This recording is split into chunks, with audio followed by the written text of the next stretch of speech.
Welcome everyone to the show. My name is Andres Gamboa, and this is the Ponytails Podcast. Welcome everyone. If this is your first episode, hell, cool. Thanks for being here. I'm excited that you're here. This is the podcast that interviews people who went door to door selling books for a college internship.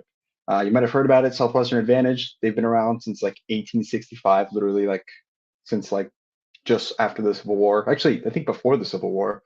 But yeah, here we are. It's a crazy internship. There's supposedly like 300,000 alumni that have ever done it, and half of them are probably dead. And we're just talking to all the ones that are still with us. And it's a cool journey that we've been on. We started this thing almost a year and a half ago, and now we're on episode 104.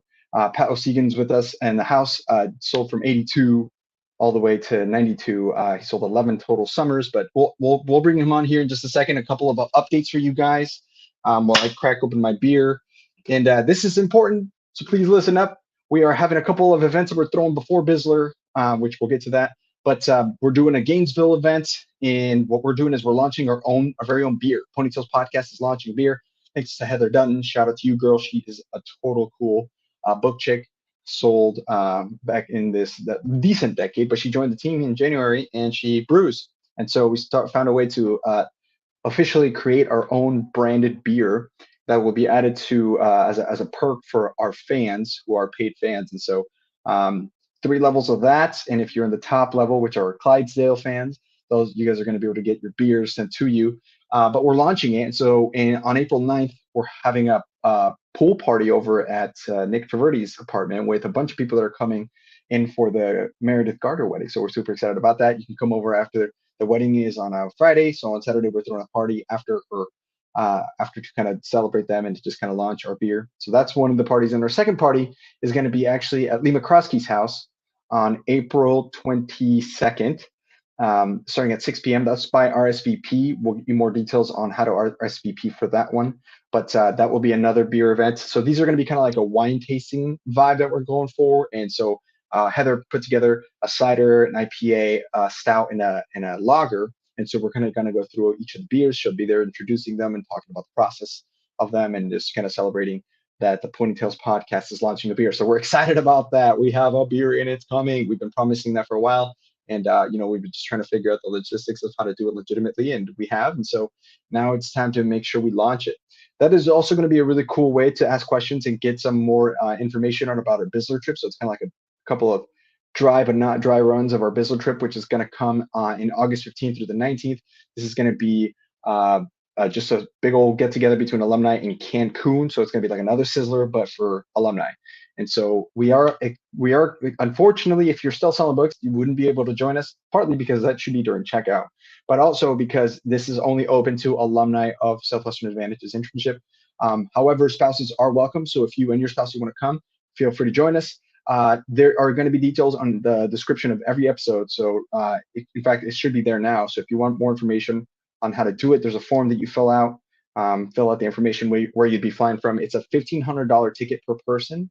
And that includes the flights and the entire stay. So literally $1,500, and you're going to Cancun to celebrate with us. Again, if your spouse did not sell books, they are welcome. And if you're a paying fan that didn't sell books, you're also welcome. So we're excited for that. We are using our friends over at Elevate Wellness. They partnered with us, and they are helping us get ripped. So big shout out to them. If you guys also want to get in the program and get ready, or maybe you just want to get into shape for the summer, it's a 6-week program. We've been going back to back for it, and I'm meeting up with our fitness trainer, Seth Hood, and then also Zane Gallagher and Joe Ignis are there with them, but they are helping us get into shape. So we partnered with them in order to get more exposure to their business, and they're doing a great job. So you're actually missing out. If you want to get into shape, maybe you fell off the train of your January resolution. Maybe you're scared of going to the gym. Maybe it's been a while since you've gone to the gym. Maybe you're thinking I'm too out of shape. Whatever it is, it doesn't matter. These guys will help you in the right way. It's not just a bonehead just trying to get big program, if that's what you think it is. It's not. I mean, I guess they could probably help you with that, but it's more about your internal health as well. So they've been helping me with my nutrition, huge gains on that. And then also like just a lot of mental positivity. They help you with a bunch of different stuff. So it's actually not just a physical, but it's an emotional and mental elevation of your wellness. So make sure you guys get onto that, and we can get you in touch with them. We are also brought to you guys by Will Metscher. Will is a stud. And as he says, Will helps people suck less. He's working with Southwestern Consulting. He's a coach, and he's crushing it at the business. So much so that he actually needs more coaches. And so he wants people to train and help him change other people's lives. As well as if you're looking for a sales coach, you're just looking for some accountability. That's something that you leave Southwestern and you don't really get that anywhere. You don't get someone to kind of like give you good perspective, someone to kind of like divulge to about some of the needs and some of the places for growth that you might have. That's a place that we all struggle with trying to find, but having a coach really helps you out with that. So he's been helping us a ton, and we've been growing a ton over the last few months alone, thanks to Will. So we're excited to have him on and be with us. So now we are officially on the air. We've been live for 6 minutes, but it's about time that we bring our guest. So here we go. I'm gonna bring Pat and have him join us on the studio. Boom. How's it going, Pat? Going great, Andres. How are you today? Oh, I'm taking over the world. That's what I like to say. Taking over the world. People ask me, how are you doing? And almost 100% of the time, this being the exception, I say I'm in pretty good shape for the shape I'm in. Oh, I like that. That's good. Which is always true.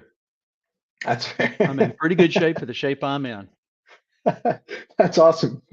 It's nice to meet you. I'm excited. I was getting to know you just a little bit in the green room or in the preparation, the sound check, and man, I'm excited. We talked about some cool stuff that we can dig into as the episode goes on. But where are you coming us live from? I didn't even ask. Yeah, Dallas, Texas, suburb of Dallas, actually Coppell, but people don't know where Coppell is, but Dallas, Texas. I love it. That's so cool. And well, first of all, thank you for being with us. I know you've listened to some of the episodes. Hopefully, enjoyed some of the show so far. I have. It's the episode with Trey that is gotten me engaged here because Trey just is hilarious to me, but he's awesome dude. And Trey and I were rookies together on a team, and so I listened to his podcast and started talking to Nick, and before I knew it, sure, I'll hop on. Why not? So let's have a conversation. You gotta love the network. That's so cool. So yeah, I mean, you mentioned your first summer, and maybe it makes sense to go that way. Usually we go chronologically, so we can definitely do it that way. So walk me back. Let's go wind the clock back. In 1982. How did you hear about this whole thing to start out with? How did you get into the Southwestern internship? Well, I was targeted, right? A high school friend of mine, his older brother had sold books. And so I got the phone call in the dorm room, and I was flattered to hear that I was recommended by somebody, because when you're 18 years old, no one's ever recommended you for anything. So, sure, this sounds great. Where do I sign up? Let's go. So I went to a meeting and sat through the demo and presentation and signed up right there on the spot. No questions asked. Right away. Yeah. Yeah. Did you? What about how it? Many out of 30? How many out of 30 demos do you think that you could close here? Oh, I don't know. 10, 15 maybe. Because I was really smart. Oh, naivete. It's so good to have that self-belief that's about to just get brutally crushed. Oh yeah. Yeah. Yeah, that kid in that room full of manure had nothing on me. I was so optimistic. It was brutal. Brutal. I think I had the same thought too, because the guy that invited me, I'm like, that guy made $17,000. I can at least make 10. I went out to I gotta make 10. If that guy right there, you're telling me that guy? Yeah, I got this.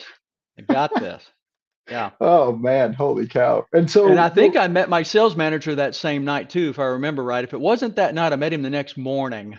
John Loughran was in town. I was at LSU on the campus in Baton Rouge, and I think John was in town.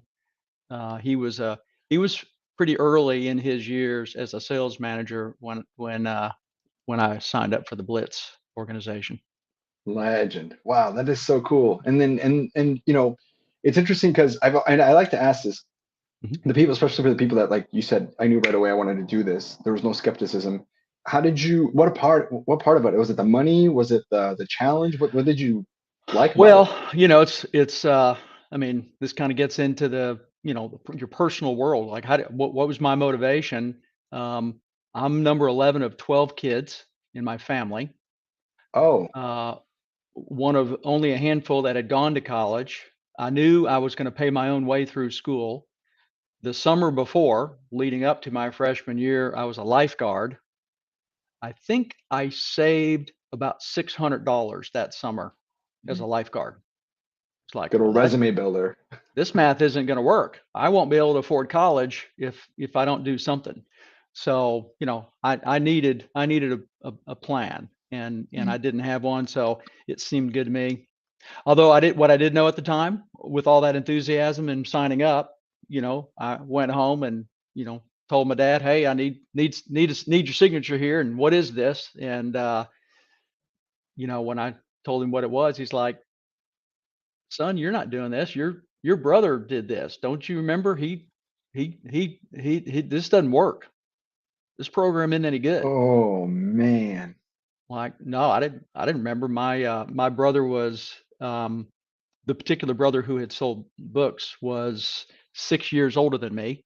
So, he went out his, I don't know, freshman or sophomore year, which would have made me about 12.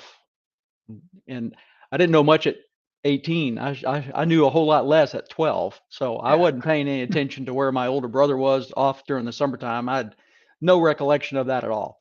Yeah. So he shooed me away, and I'm like, okay, well, I need 2 signatures. If I go get the other signature, will you sign the second spot? Sure. Okay. Yeah. If you can go convince some other adult to sign that document, I'll sign the other one. And I had a buddy who was his dad was the ultimate salesperson, and just loved people and super outgoing, and everybody was his friend, super sales guy. And I'm like, hey, I want to go sell books door to door. Would you co-sign this? What is that document called, Andres? I don't even remember. It's a PSL, I think, parent support letter now. It's what Yeah. it's called. I don't know what it was called Well, back there then. was another name for it. It was like a line of credit. You're basically saying, if this kid runs away with our money, you'll cover it. And, Oh, that could have been the dealer agreement. Was that the dealer agreement? I don't remember what it was, but it was a document that you needed 2 signatures, and only one of them could be a family member. So, Yeah. Okay. so I wasn't committing to anything that I didn't have to do anyway. I just was able to leverage that to say, all right, let me go get this done first. I came back, and my dad reluctantly signed, and, the rest was history.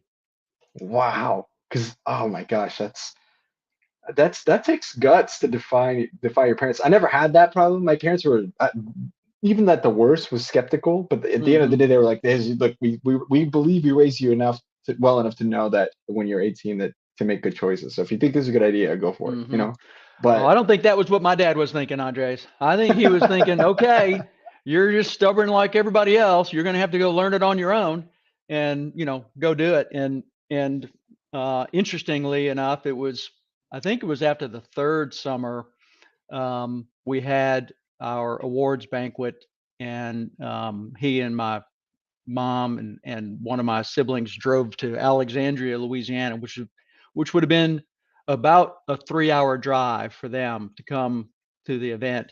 And I don't remember what I got a few awards. It was, I started to establish myself and figure a few things out, and had a pretty decent year that year. And so on the drive home, my dad said, well, son, if you ever go against my wishes again, it better turn out like this. So that was wow. the stamp Whew. of approval.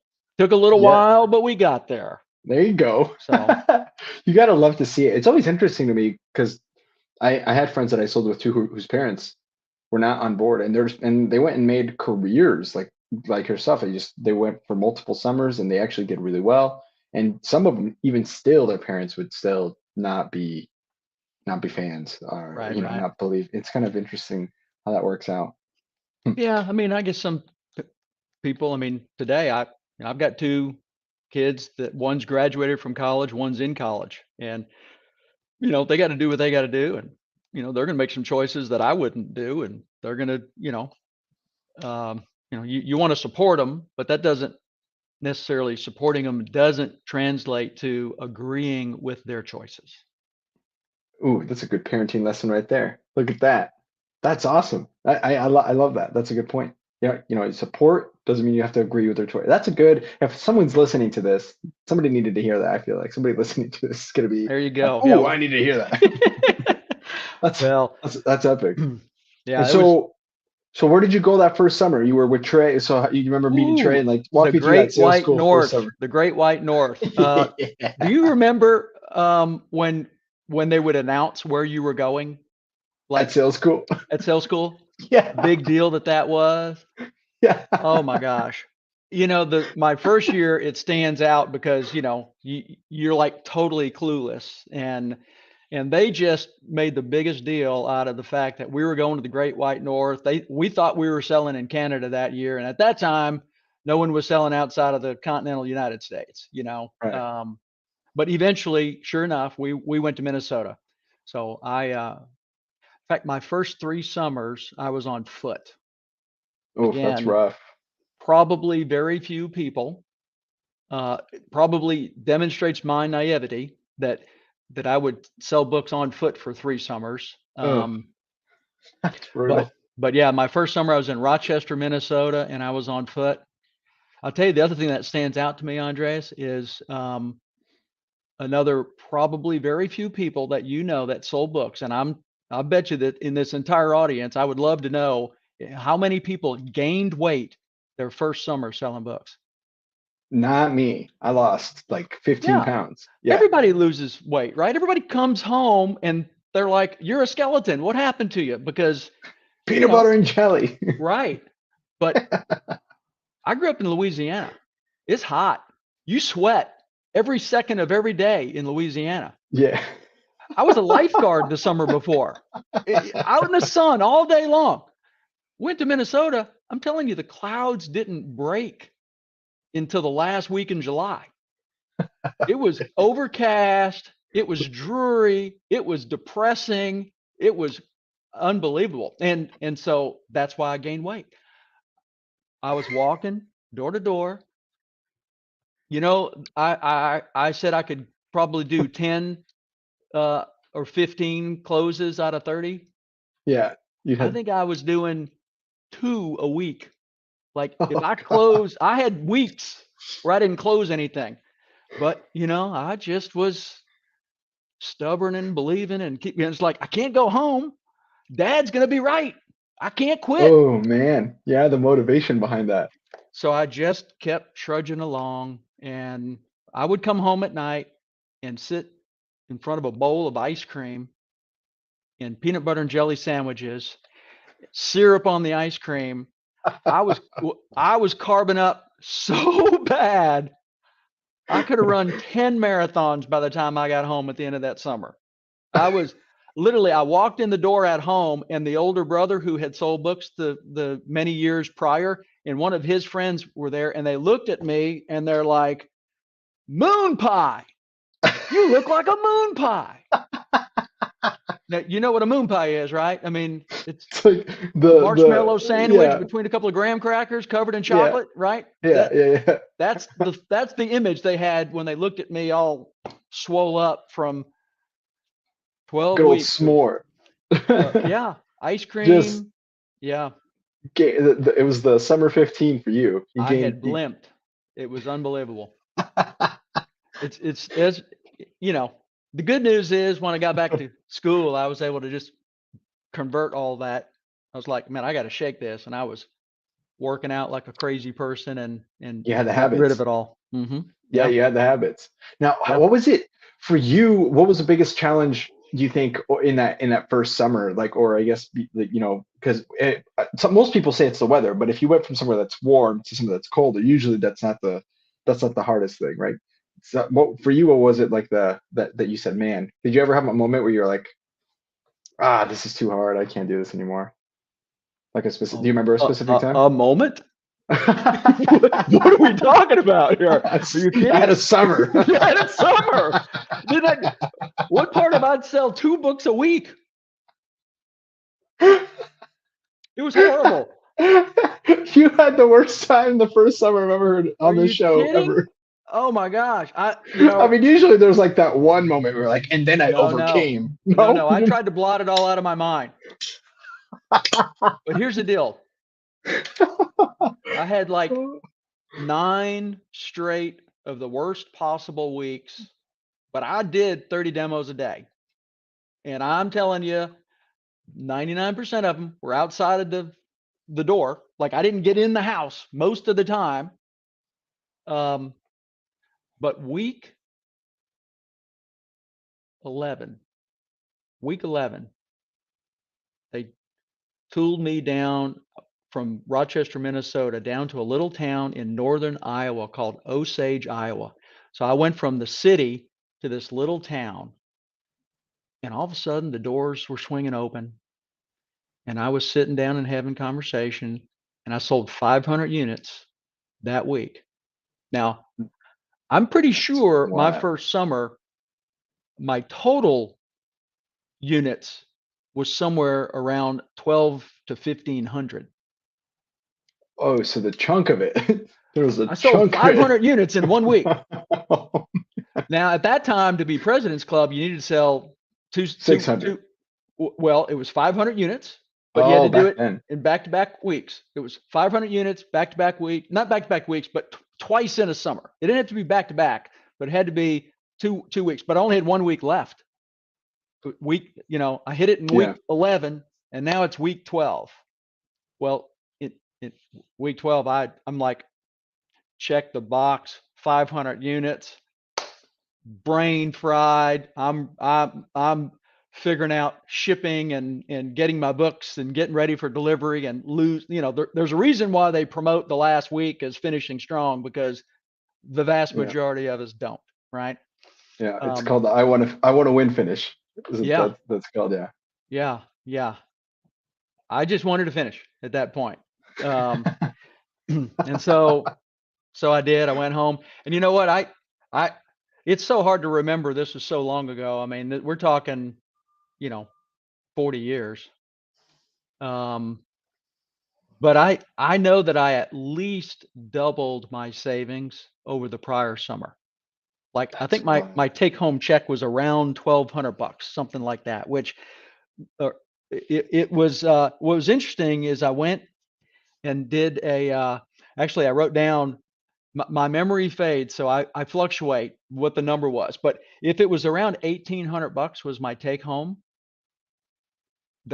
with inflation, that would be a $5,300 summer this year. Which is not bad. I mean, that was Sizzler. That's Sizzler today's anyway. It is, or actually maybe it's a little bit low, but it's still like that's more than you'd make for sure in any job even today. Like, well, it was 2 or 3 times what I was able to save as a lifeguard. Right. But part of that was because you're around you're around your hometown, and it's not the money you're making, it's the money you're saving. I wasn't saving anything. Right. So it's perspective. I'll put it in perspective. My son delivered pizzas last summer and saved $6,000 delivering pizza. Yeah. So that's you could do it. You could do it. But you wouldn't learn some of the lessons that you learn selling books. Yeah. No kidding. And you mentioned that by the third time you figured it out. So what did you, because the biggest question I'd have at this point is, why the hell did you come back? I mean, that sounded terrible. And like, I would have been like, oh wait, I mean, that was great. Thanks for the experience. $1,800 is cush. All right. Thanks so much. I'm going home. Never again. I went back, Andres, because of math. Because the math says, you did 500 units in week 11. Just imagine, Pat, what it would be like if you did 500 units every week. How much money could you save? Oh, man. Yeah, I guess I could do that. Sure, John, that's what I should do. Let's go back. Sign me up again. It's like playing golf, It's that Mm-hmm. stroke, like 18 holes, you're just trash. Even if you've been playing your entire life, it's god awful. Like you watch the Yeah. guys on TV, you're like, how the hell? Never. Yeah. You go and it's whack, whack, and into the but then that 13th hole, second Mm-hmm. shot, or maybe it's the drive, and it just Sweet everything. spot it. It just, Mm-hmm. you know what I'm talking about? It's like, oh, sweet baby Jesus, that was the shot. And then you're like, That's I'm it. Tiger Woods. That's it. I'm Yeah. coming Sign back. me up for the tour. Yeah. Son of a gun. Okay, that makes sense. Yeah. Yeah. It was just at that point, and again, keep in mind, paying my own way through school, right? Yeah, so So, you didn't even need to have a whole summer of 500 unit weeks mathematically. I mean, as long as you had a one or two 300 unit weeks, that would still do enough oh yeah. to do damage on that Yeah. Yeah. student. It was not going to be hard to double my prior summer in units. And of course, your expenses are the same. So Right. every book you sell above the prior year is money in your pocket, right? It's kind of the theory. So yeah, I mean, the second summer, I'll tell you what I learned second summer is setting goals helps. My goal was a $5,000 check. I had a PIN number for my bank account. And every morning that I had money to deposit, I would go plug in that PIN numbers 5001. Bleed away one. So nearly every day I was reminded what my goal was. And my check was for about $5,100 that second summer. So That's right brilliant. on my number, yeah. That's brilliant. Wow, hold on. There's a lesson in that. I mean, you learned that lesson, but how, the idea of putting that, even like a vision board, right, to have in your Hmm. life. Like, do you still do that today, to this day, where you keep track of a goal somewhere every day like that? Not as detailed as that, not as keyed in as that was.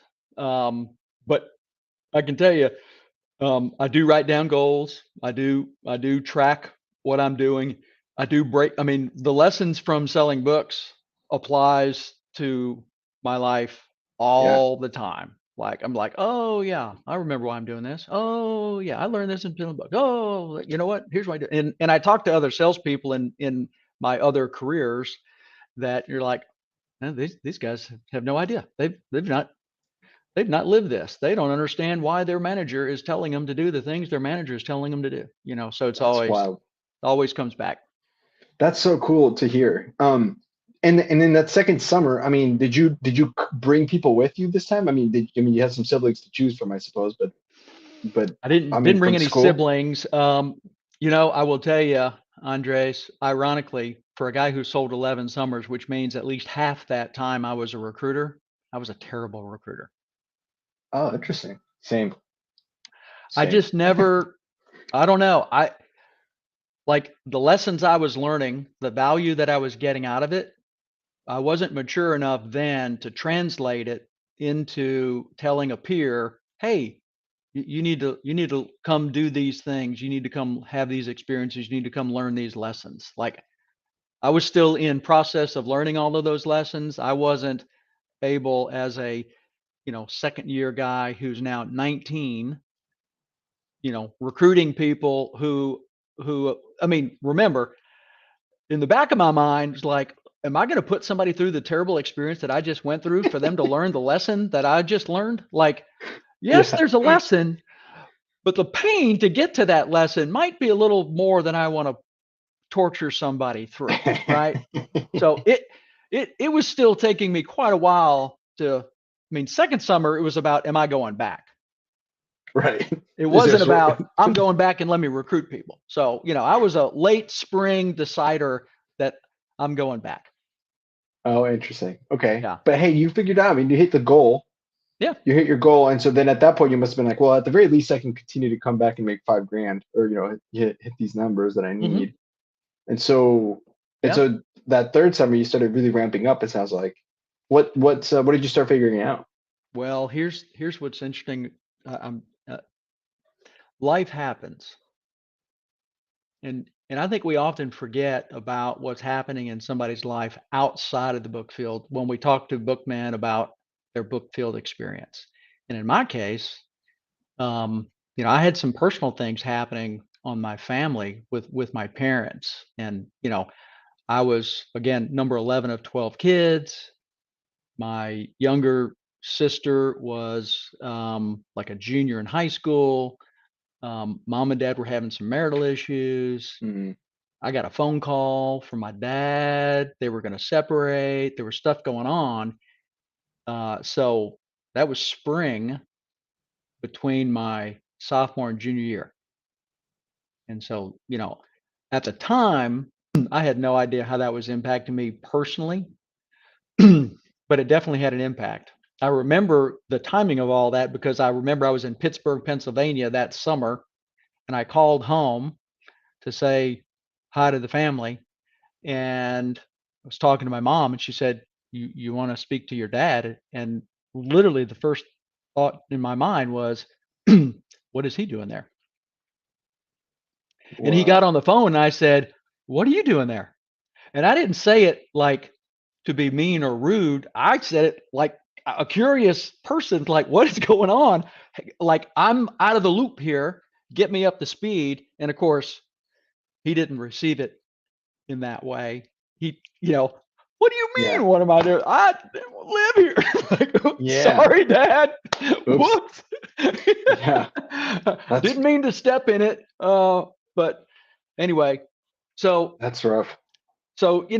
year three, I still was applying all the lessons, and I think I took home about 8 grand in year three. Um, Again, third summer on foot. Jeez. Uh, That's I had brought brutal. out one or two guys that summer. Um, Learned the lesson about the importance of believing in your people. Mm, And you tell people, "Hey, I believe in you. Like, I will never give up on you." And yeah. and I had one particular guy who subconsciously was testing that theory. He needed to know whether or not I really would believe in him. And we stood on a porch, and he literally could not physically knock.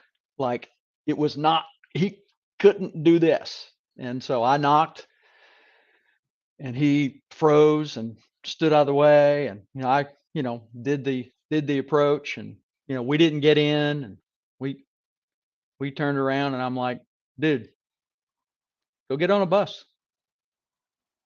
I mean, I don't know what else to do for you. I mean, See. I can't knock on every door for you." So um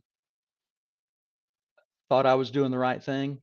He turned around and looked at me with tears in his eyes and said, "I can't believe you're giving up on me." Wow. Are you kidding me? Like, No. okay, got the lesson. No matter how bad it gets, don't put yourself in a position where you're giving up on somebody. They just, "Hey, how can I help?" I mean, it's your call. How can I help? But Right. but telling them, "Hey, you're done, go." I'll never do that again. That's a wow. You're like every summer is like a big lesson that you're sharing. That's huge. That's so big. There's people that are going to give up on themselves, Mhm. right? But that person I mean we all I had a recruit like that too. Where it's like Mhm. I don't know what else I mean how can I help you more? At this Mhm. point, but I'm not giving up on you. I mean I brought you off for a reason, and I was honest about it. Yeah. But and you still get that with some of your friends. You still get that with people in your life. I don't know. I Oh, haven't had yeah. kids, but I have friends that it's like, no, I believe in you. But Mhm. and it Yeah. is a fine line. How do you discern that? Because it's like there's people who you said it yourself. I can't knock for you. Right. Nobody's coming to save you. And, there's no superheroes that are going to just swing in and just solve it. So how do you Right. like? What would you say is the line between like giving up on someone, but then at the same time, like letting them know it's like, hey, you got to take ownership of your own stuff too. Mhm. How do you discern that? Well, again, in my case, as I shared that story, I mean, I articulated, "Dude, go, get on a Right. bus. Like, you're done. Like, I, like, I don't have time to fight you. because I got to go sell books too, you know. So I think if you know, to not give up on somebody in a situation like that, it's a matter of sort of, you got to slow down a little bit and draw it out of them. Like, all right, what's your plan? You tell me what your plan is. You know, I believe in you. You don't think this is working for you. What's plan B for you? What does that look like? You know, and just Mm. let them come to the conclusion on their own.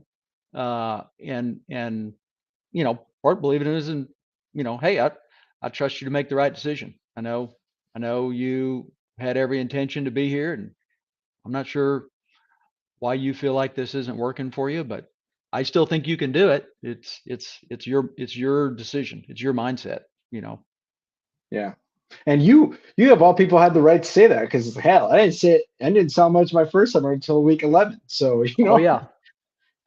Oh yeah. you can I had still do lived it. some pain. I had lived some pain. Yeah. Wow. That is wild. That is, and so then you hit that third summer earlier, and before we started in the show, you said and I told you I did 4 summers. You were like, that's the Mhm. right amount. So what? So Well, it's funny again, if you think about it from the perspective of, hey, everybody's got something different going on in their life. But if I just said, if you could recruit a kid as a freshman and they sold for 4 summers, and mhm. depending on what their educational, you know, goals were and what their long-term career plans were, there might be an internship need somewhere, but I think if you sell for 4 summers, you can really get a maximum benefit out of that, and then leverage that into any future career. Yeah. Um, in my case, my 4th summer was one of my worst summers, and Oh, not interesting. not in terms of what I sold, but in terms of being off schedule. You know, the personal life starting to catch up to me Mm. emotionally, and this is key. Yeah, anybody walks for 3 summers and then buys a car, they probably shouldn't go work on their own the first week in a car, because Oh, you know the concept of never go back to um, HQ. your HQ. Yes. Well, if you were a walker for 3 summers, your car is your HQ. Like, that's so much more secure than being out on, you know, on the street in your tennis shoes carrying a box. So, like, every house, I was getting back into my headquarter. That's so true. That's so true. Yeah. That makes total sense. And so it just didn't, you know, it doesn't, it's not hard if your headquarters on wheels for it to take routes that are, you know, you know, just, oh, I think it's time to run to the quick stop and get a Twinkie, you know, because I don't have to carry my lunch anymore. Um, That's so so yeah, true. I had Wow. That an transition. emotional up and down, you know, the mental decision to leave your headquarter every 20 minutes was hard. Yeah. After 3 summers of never having to think about it. Like, That's I would get dropped off somewhere and I would work until, you know, I might as well go knock on a house, because standing next to this stop sign waiting for somebody to pick me up isn't going to do me any good. So, um, you know, that was maybe a little different for some folks in terms of, you know, 4 years being kind of the right number. You know, that fourth year needed to be managed differently. yeah. Um, Wow. and let me just tell you, 4 years of school wasn't nearly enough for me. Uh, Oh, it took me 6.5 years to graduate. Pat, we have a lot in common, man. Whoop, whoop, whoop, Woo, whoop. woo, woo. Now, first of all, I did go to LSU, and you know, we're known for some things. One of those things is having fun, and so, Yeah, y'all you know, party. we did have fun. Um, I was paying my own way. Some of those summers, I didn't tuck away all the money. In fact, you know what? In the spring, after New York, which was summer 4, I found a deposit from the summertime that I had lost. Oh man. It's about $1,500. Oh man. And those checks were dead. Like they'd all been stop payment Yeah. on. There was no recovering them. And I needed the money, so I just signed them all, and I just put them all in the bank to see what came back, and they all came back. It cost me a bunch of money because all those insufficient funds checks or all those stop payment Yeah. checks cost me $4 or $5 a piece, which again at the time was big bucks, right? Yeah. So several of them bounced, but Oh one yeah, of yeah, them yeah. didn't. Most of them bounced. Yeah. So anyway, I'm not sure why I told you that story. Only it just kind of goes to show you where my head was. No, I relate. I relate. My parents got divorced uh after my third summer. Mm-hmm. So so I was off schedule my entire third summer. Like Got it. I was off schedule my fourth summer, but like mentally. I was like still knocking, but I wouldn't second approach. I wasn't really doing it Oh full yeah, throttle. walking through the motions. Yeah, but my third summer I was just off schedule. Like wasn't even going to the house or whatever, going to the movies, right? Mm-hmm. Blockbusters coming out. But my parents started separating the year before, so after my second summer, and they were trying to work it out. Same idea. And I remember I got done with my third summer, worst summer I'd had by. I mean, I sold like 4,000 units. I sold like 3,800 units or something, and then it dropped to like 1,200, way off Mm-hmm. schedule. Oh yeah, yeah. And or not even maybe. I don't even know if I broke 1,000, um, but I get a phone call or I call my mom. I'm like, hey, I'm going home. I get done with checkout. You go back to Nashville. You deliver. You go back to checkout, right? And I'm going back home from checkout. I owe the company money.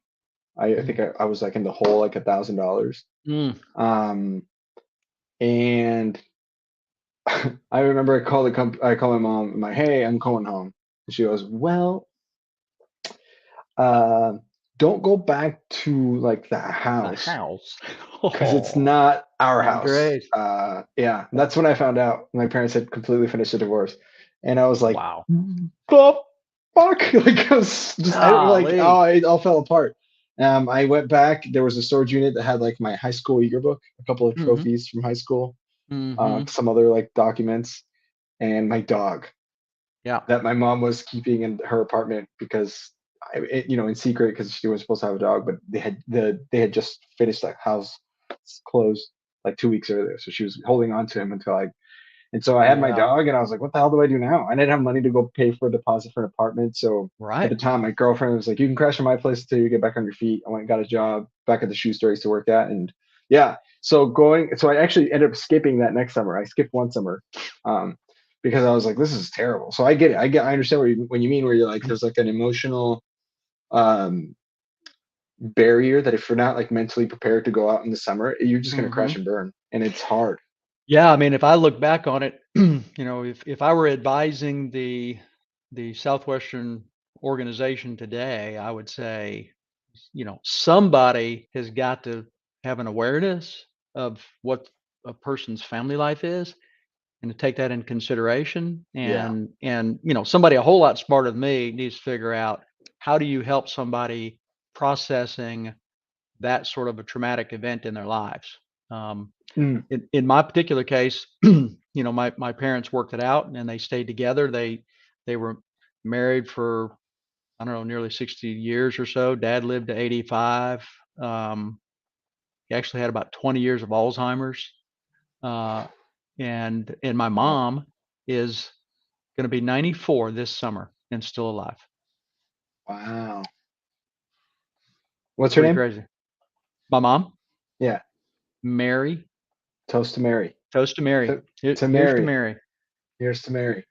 Known to her 45 or so grandkids as Nana. Cheers to Nana. That's Yeah. wild. And they worked it out. So, but Yeah. man, I don't know how many times we brought this up on the show, but I think it's important what you just said. And I'm surprised that they haven't caught on to this yet because I think it would be better for a lot of reasons. But if they had like a person that was not related to Southwestern at checkout Mm-hmm. to just kind of like talk to each student Mm-hmm. as they're Mm-hmm. getting done, especially first years, but really all of them. I mean, sometimes you're an OL and you have I mean, it's a crushing summer, right? And just, hey, do you need to talk about what just happened for the last 3 months? Actually, Right. not a PC from another college kid, Right. right? Or a DSM who has financial interests. Not that they Right. don't care. I'm not saying they don't care. Yeah. Yeah. Yeah. I Yeah. felt cared about by my DSMs, Sure. but But at just like 18, someone that 19, you 20 years know. old, you're a little skeptical, Yeah, and yeah, that's in the back yeah, of your mind. So yeah, yeah. someone who's disassociated. Yeah. That you're like you have no you Heather Dutton, the girl that's brewing our beer, she's going to school for psychology. Um, and my wife is a counselor. She's fully licensed counselor, and Awesome. that's something that's been brought up a lot. I'm like, I can't believe they have the money to do it. Yeah. You could have three of them, and all they do during checkout is just, you know what? Who else too? The kids that go home early. The Oh kids that go gosh. home early. Those kids also need like some love, right? And No question about it. it's hard to love them as a person who brought them out because they're committed and all this commitment, and then just quit on you. I get that. So there's no way that those kids are getting like a good send off, you know. And some of Right. those kids, it's their last summer, but just somebody there to talk to and be like, hey, what the hell happened? Because it could be traumatic. I mean, for some people, even if nothing really crazy happened to them that summer, Right. it's still important to share. But sometimes you get like a gun in your face, you know, and it's like, Mm-hmm. did you talk to somebody about that? No, Yeah. no, Yeah. that's just, What's the most traumatic thing that happened to you this summer? Okay, let's talk about this. yeah, yeah. Are you um, okay? Yeah. and of course, on the other side of that, I guess, Andres, is most of the time when you have something traumatic happening, you just don't realize it. Oh, You just don't. So, I probably would have said, no, I'm cool. yeah. And people would have been none the wiser. But, I was struggling. I was raised very conservatively, um, but in Louisiana, right? So what does that mean? Like, so, I was 16 years old. We were hanging out at 7-Eleven, drinking beer and, having fun. Right. Um, but when I, was dealing with the emotion of the stability of the home, like I began to go off the rails, Yeah, I know. and it was both, in the school environment and in the summer environment, and when I look back on it, I don't really like the person that I was for the Mm. next 5 or 6 years, right? Like Oof, like preach. like until I turned 30, which would have been the summer after my last summer selling books. I didn't have the wherewithal to look back and go, okay, this isn't the person I want to be. I want to be somebody else. And I get to choose the person I want to be, and I need to start being that person and sort of working out, Right. life. Yeah. Um, but yeah, I mean, hey, listen, we're going to do this chronologically, and I'm more than happy to keep going. But you realize we just got to New York, and that's only summer You got number multiple 4. summers. Yeah. Yeah. And here's the thing, we don't have to talk about each individual summer. We can go whatever order you want, All man. right. It's all good. We can jump around if you got stories and lessons learned that throughout the Yeah. years. I mean, let's jump to one of the fun summers. Hell yeah. When did you Um, kick it into gear? When did you like really start jamming relatively? Because I know, I mean, you well, had you had roommates that also were jamming, from what I yeah. understand. Well, Some I'll guy tell named you, Dave Rosen. I'm going to I don't jump know. ahead to summer 8, which would have been my second summer in Missouri, and we just skipped over Ohio, which was really a redemptive summer for me. Uh, with Fred Siegel recruited me and or kept kept me in the fold, said, come on, Pat, you can do this, man, people like you're going to be good at this. Come on, we need to put New York behind you and do something positive. And so I sold books in Ohio that summer, lived on a pig farm. Nice. It was a great summer experience. I was really head down, dedicated, trucking along. um, the most interesting thing that happened that summer was I had my wisdom teeth taken out, and that week I was on track for President's Club. And so it was a Saturday morning. I got the dentist to agree to come take care of me on Saturday morning because I was in bad shape and I got my wisdom teeth taken out, but I needed another sale to get to 500 units. And so I literally went out, like Fred and I went together, and he drove me, and I was swollen up, but I went and sold one more set of 10 units. So that was, we'll call that Ohio, and we'll move on to Michigan. Misery. Oh, Michigan. Michigan. Michigan. Yeah, I went. Steve Hurley and I were roommates in Michigan. All righty. Yeah. You know, we talk in the workforce today about being hybrid workers, you know, like part from home, part from the office. I was a hybrid bookseller that year. I was part on schedule and part off schedule. So I was just on schedule enough to you know, be able to pay the bills in the future year, and but I wasn't so, you know, on schedule that I couldn't relax a little bit and enjoy my summer. So it was that was Michigan. You got to Michigan. Michigan's beautiful. So Michigan was awesome. Michigan was good. Missouri, cycled back, broken. It was not a great summer for me emotionally, financially. It's like I was just this roller coaster. And so that, Andres, goes back to why I say, listen, 4 years, get in and get out, man. Get on with your life. Go do something else. I just was crazy up and down. But the second summer in Missouri, John Loughran said, Pat, stop recruiting. Forget about that. You just need to go sell. We're going to put you in a headquarters. Every organization needs a front runner, and we're going to put you in a headquarters with Dave Rosen, the two of you guys together. Go kill it, and don't worry about managing anybody. That was 89. That was 89. Yeah, that's when he broke it, right? Yeah. Oh yeah, that's not a bad person to be roomed with. No, he was a great roommate from the perspective of being able to just not worry about your roommate. Are they working? Are they getting things done? He and Bill Zizzi were rest in peace. Rest in peace. Every week, neck and neck.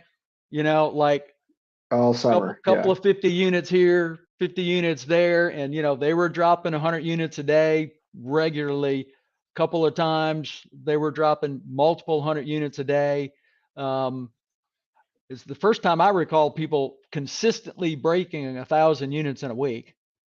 Which is nuts. So, yeah, they were especially back then. I mean, that was such a crazy thing to do. I mean, you listen back to that sales talk that that advanced sales tape that they recorded, you know, and you're like, that's even today you're listening to, you're like, you guys, the mentality that you guys were on, like the zone, the mental zone that they were on. Oh, they were zoned in, no question about it. What was it like from your perspective? I want to hear about your specific summer too, but also like nobody, I think you're the only person in the world that has like that insight on Dave Rosen's like life, you know, outside of the book field, but still in the book field. You know what I mean? I'm going to defer to Dave on some of that experience because I think what he wants to share about it should come from Dave. Yeah, well, he was on the show episode 42, I think. So if you're listening, they can go back and he talked about that record-breaking summer. Give me some of the interesting components of that summer that he shared. I don't know how many details specifically on the summer because I think we talked more about like his mentality, but a lot of the stuff that he shared was more about like knowing fully well and prepping. Like a lot of it just happened before the summer, before he even got out to the book field. Like there was a lot going into. I mean, him and Bill had met several times before. And they were like, dude, we're doing this and we're going to compete. It's going to be me and you. Because at the time they had sold a lot, but nobody had really broken the company record. And Michelle Maloney, I think, was the one that had it at the time. Sounds right. And he mentioned, I've done 104 of these, so no worries. But you know, a lot of it, he said, you know, when we got out there, I mean, there was no doubt. It was just, I think the biggest lesson I learned from him is something that I'm actually applying to the podcast and the success that it's having, which it was like, you can't be surprised by the fact that you're doing well.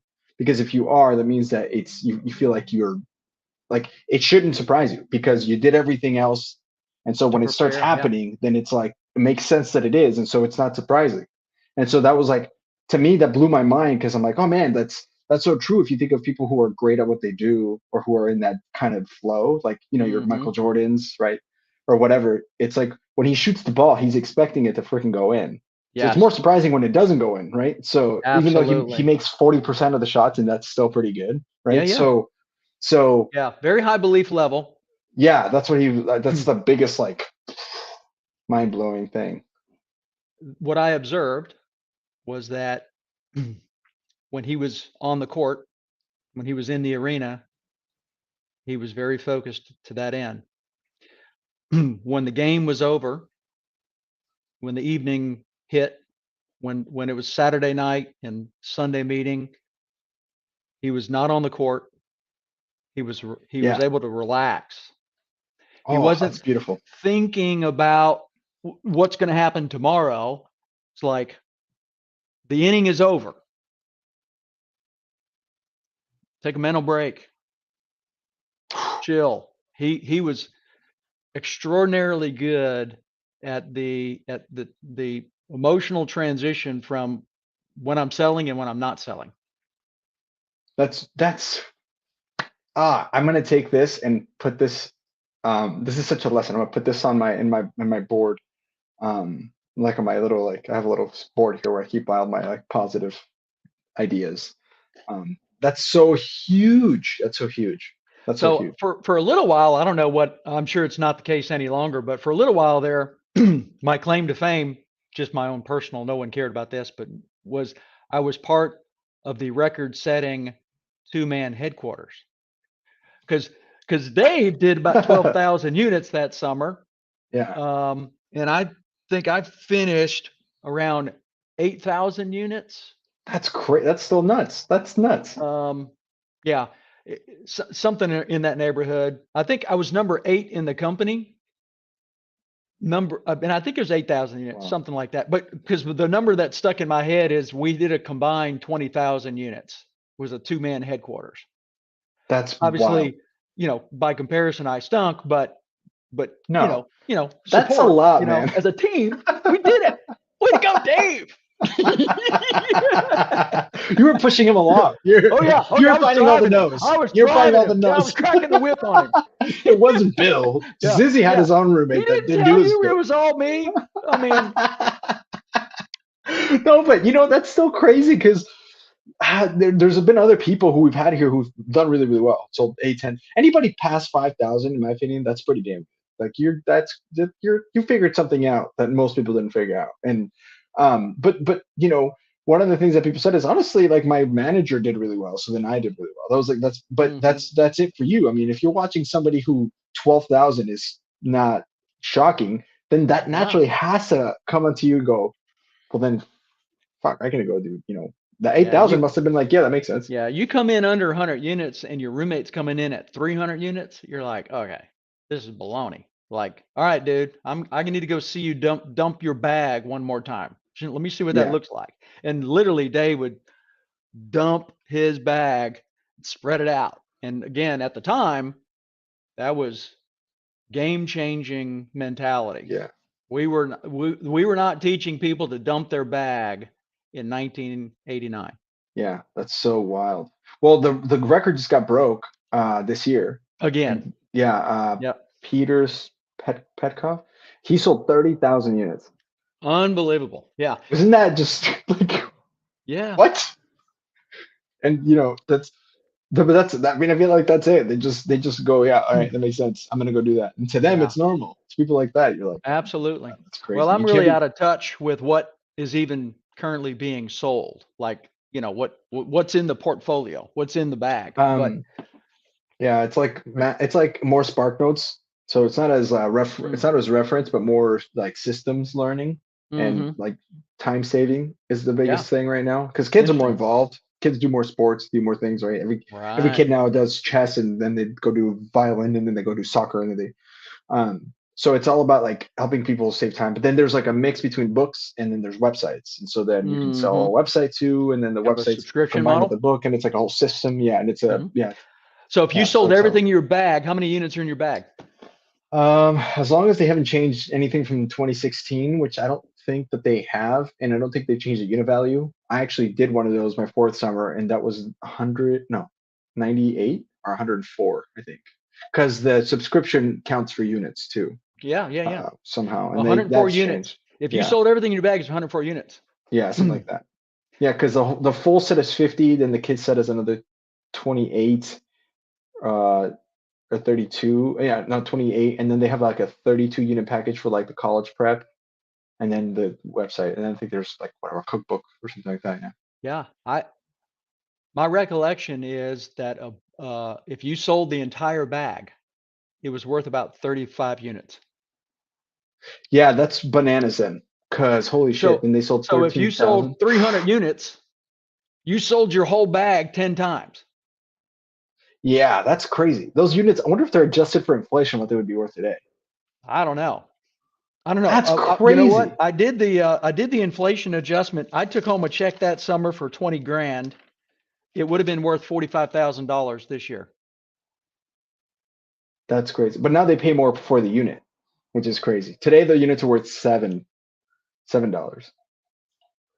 Interesting. So yeah, it's wild. And so wow, that's still nuts though. 35 was the bag, and you watched him just drop a bag, just like all right. Hmm. Yeah. It's And like he'd go through his pre-approach, his routine, his, building rapport, which again, he was incredible at rapport building. And his introduction process. I mean, he's sized this person up. Are they going to be able to pull out a credit card? And he's talking to him and unzips the bag and literally says, "Well, let me just go ahead and show you what we got." And that's tosses the it. bag.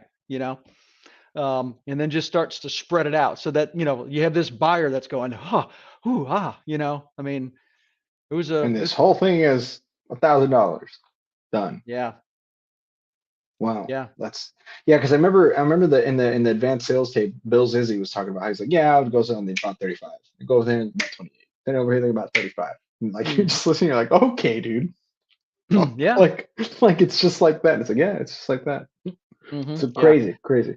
It's interesting. The more you're selling like that, like these bigger, transactions, uh, the more you're getting into the place where people care about what their neighbors think about what they do and how they do it, and money spending. And so, people knew he was coming by the time he got there, because somebody drops 400 or 500 bucks, their neighbors, husbands talk about it, and wives talk about it. And Yeah.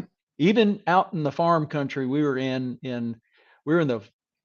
the three counties most northeastern in Missouri. Um, and then we would drive down to St. Louis for our meetings. And one of the other things that was kind of cool about that summer is my mom and dad had moved from Louisiana to Creve Coeur, Missouri. And so we would, on a Sunday, after the Sunday meeting, we'd cruise to mom and dad's house. I wasn't going back to my headquarters. I was going back to my house, hanging out with my mom and dad. We'd watch a movie or something. Then we're like, all right, we got to go. We'd get in the car and drive the rest Go of the way back home. home. Yeah. That's wild. And oh, man, that lesson that you just said, I think, is so brilliant. And you gotta play hard, but you gotta rest hard too. You gotta because I feel like people can get guilty about like take like if you're done and it's Saturday night, go watch a movie, go do something with your roommates and have fun, and it's Yeah. Yeah. okay. And I Yeah. feel like you feel guilty, you're like, oh, I'm off schedule. It's like, no, Yeah. actually, no. This is the time and design for you to just hang out because otherwise your brain's like locked in and you Yeah. burn out way, way too quick. For sure. Brilliant. Yeah. Got to be Brilliant. able to shut it And, down a little bit. but your growth that's pretty cool, man.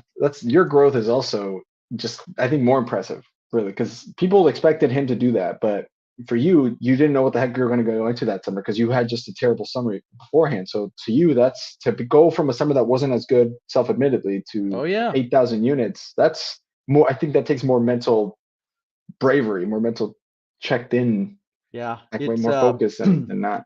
the phrase, a rising tide raises all boats. I mean, you can, you got to kind of choose who you're going to let influence you, but you can be influenced in the right direction, right? In the organizations that I have been in since then, I try to look for the top performers and get close to them. Right. Because, the reason why we don't do that is because we don't want to pale in comparison. But you realize, no, I'm going to become like the people I hang around. I need to go hang around the people that are doing the things that I want to do. And so, again, I didn't know that at the time. I was fortunate to experience it. But now I try to apply that lesson, and encourage others that I know. It's like, man, go hang out with the top producers. Don't be shy about hanging out with top producers. Genius. Cheers to that, my sir. Cheers to that. You're drinking water. Unless that's tequila. We can tell people it's tequila. We got a lot of pollen down here in Texas. I need the water to keep being able to I talk. understand. Yeah. Otherwise you're like, ah. All right. So how did the career finish? How did you decide 11 was the magic number? Well, the next 2 summers, I got that $20,000 check, and my sales manager said, "Hey, Pat, why don't we give this to a bookkeeper so that you don't blow that money? Because, you've been kind of doing this and you've been kind of burning some cash. Let's give this to a bookkeeper and let's see how far we can stretch that 20,000. So that's what we did.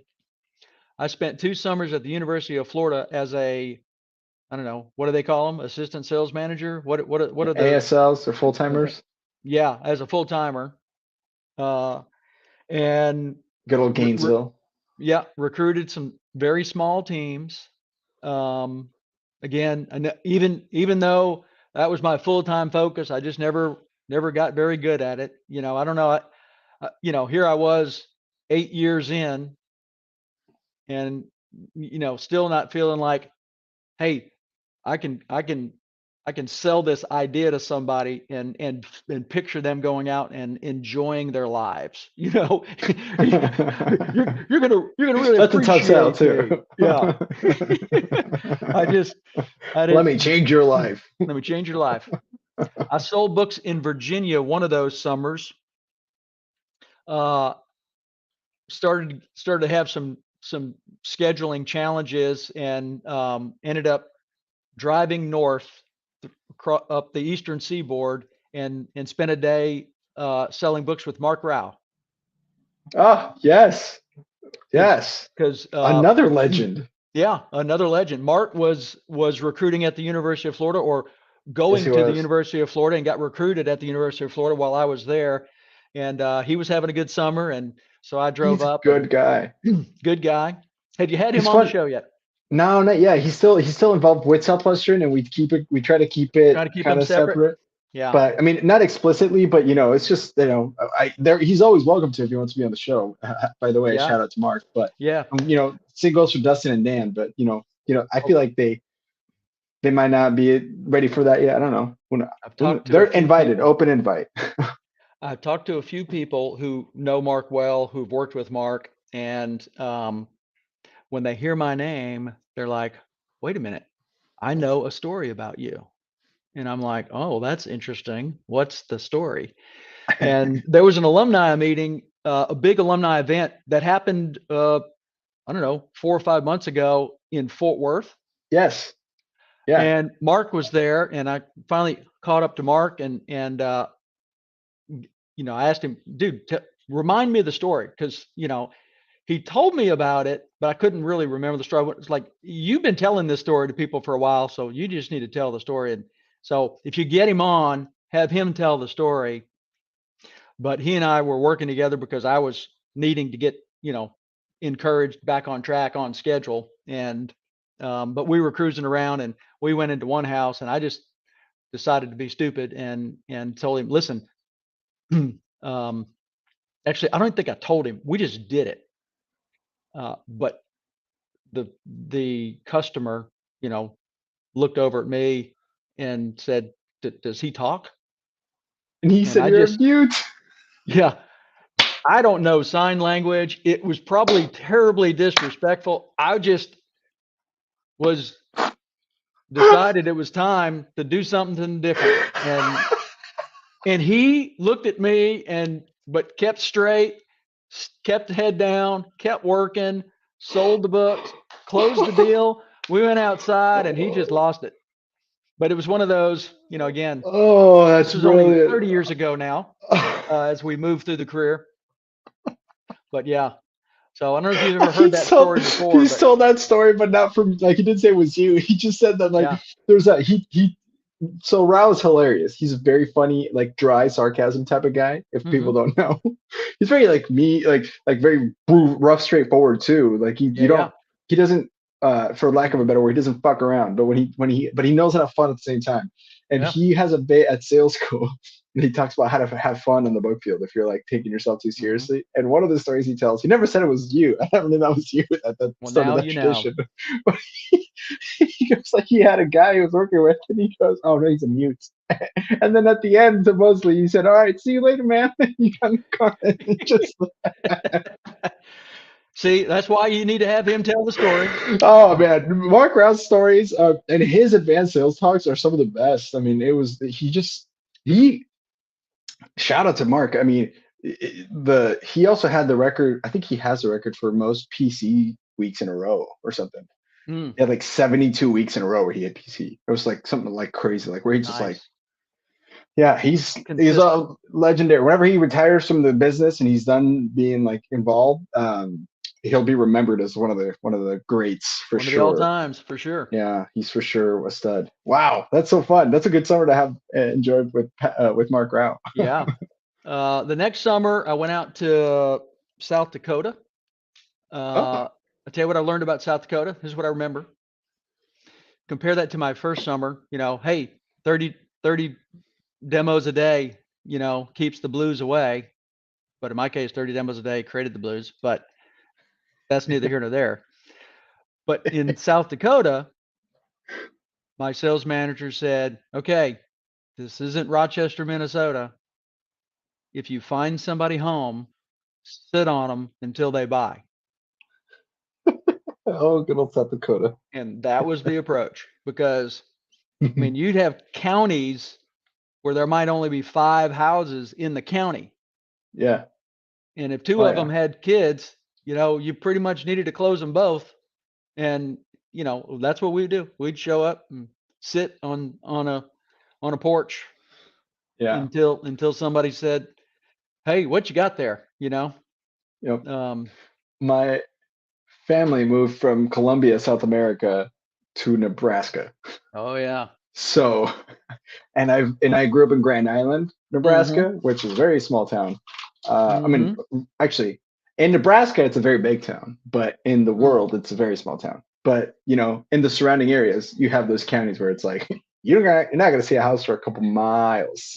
Right. So you better get a sit down here because Yeah. it'll be half an hour before you see someone else. Yeah. Yeah. You're not going to hit your demo goals for the day. It's not going to No, happen. Yeah. no. So you better make your sit downs count for sure. Yeah, Exactly. that makes Exactly. sense.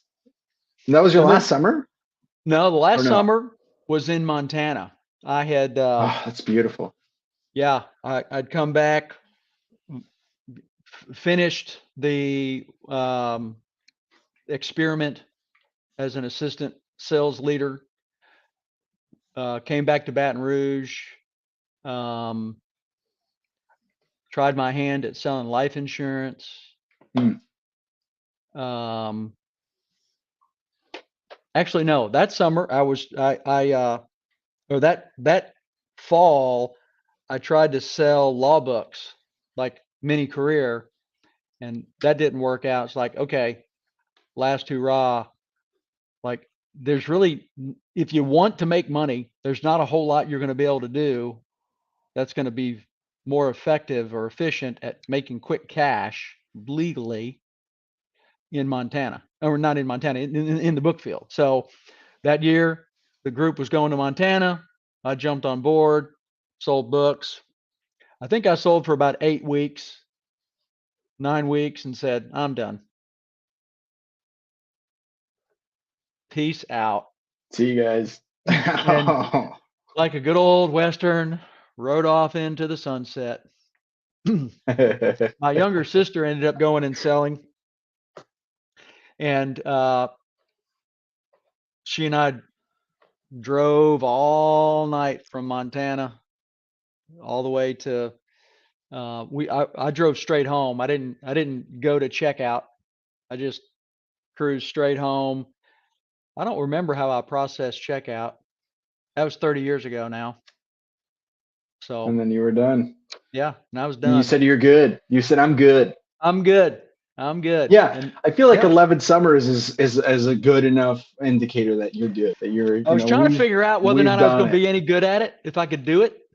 You did And it. after 11 summers, I was like, I did it. I think I can count that. We're That's good. I count that. I cheers to you, 11 summers.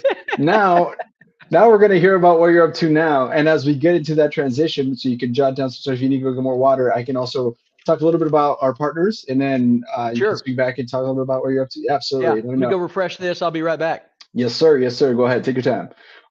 So guys, this has been so far, it's been a fantastic show, and we are having a lot of fun with it.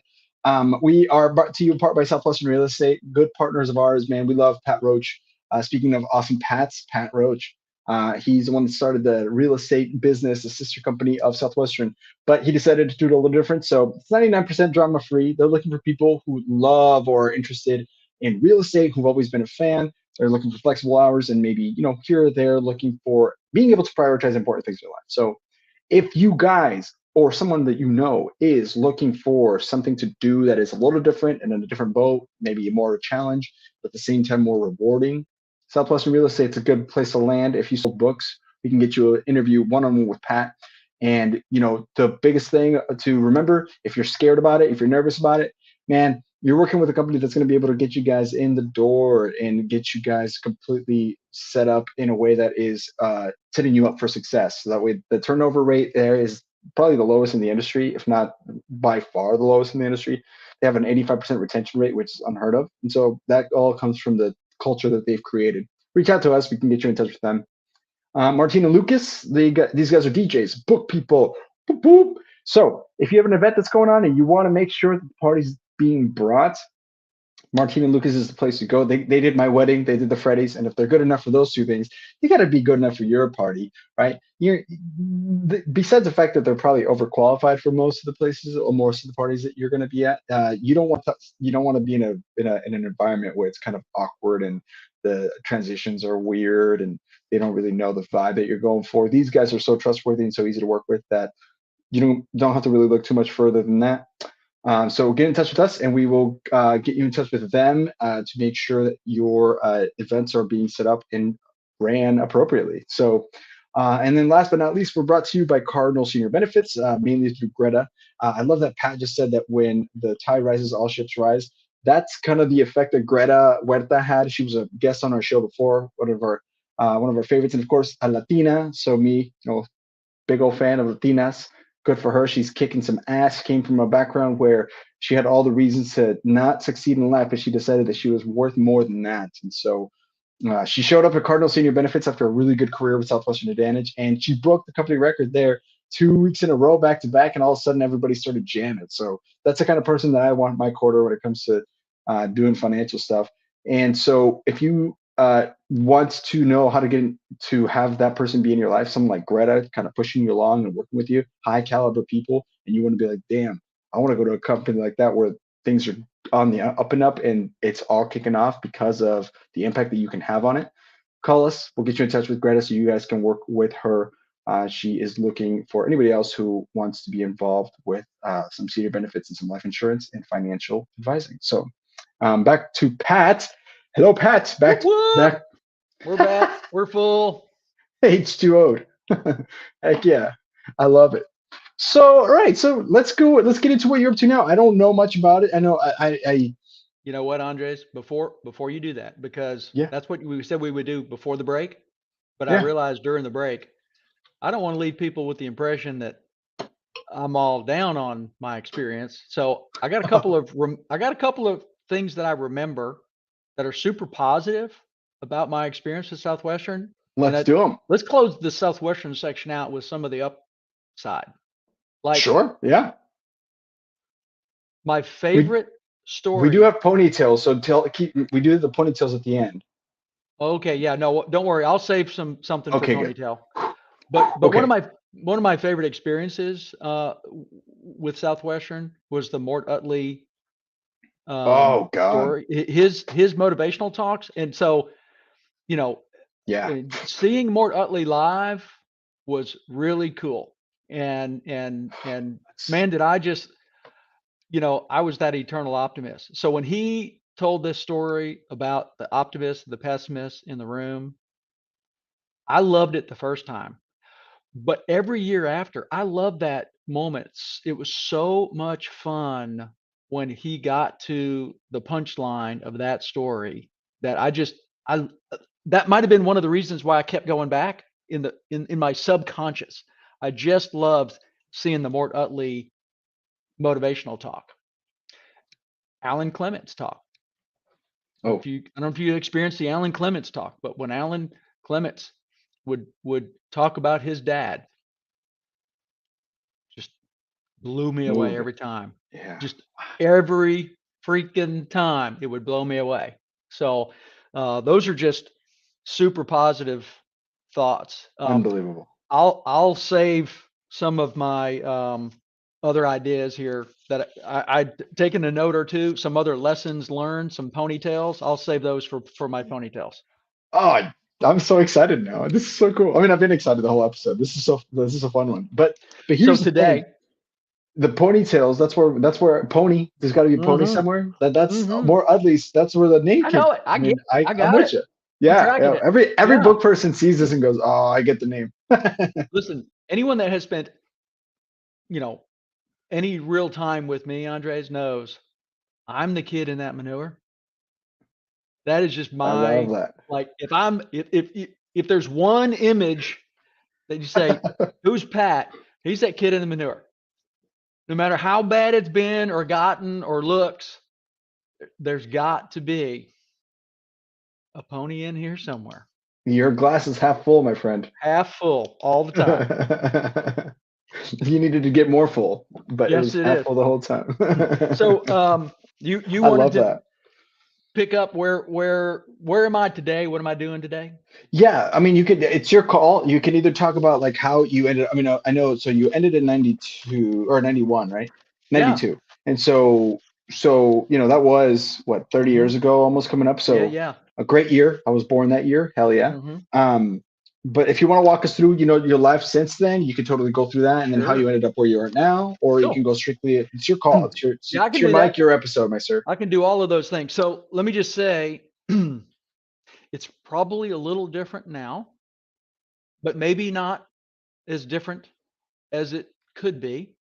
But when I was transitioning out of the Southwestern company, I'd spent years and years and years being told, hey, this experience, people are just lining up to hire people like you with this experience. They're just dying to bring you into the fold because you are the master of the universe of sales. You have learned everything Oh, there is to learn, and they just can't wait to get a hold of you.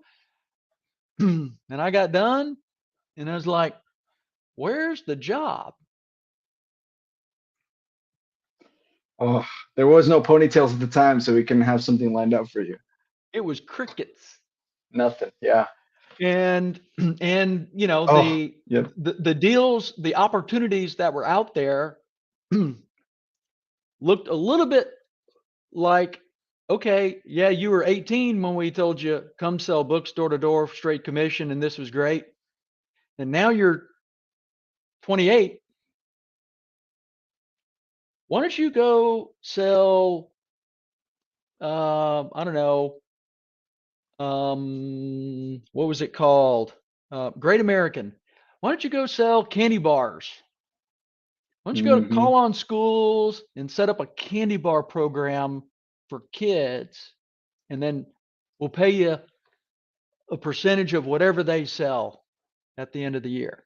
It Yep. was like they all every opportunity at that time felt like a just slight variation of selling books. Yes.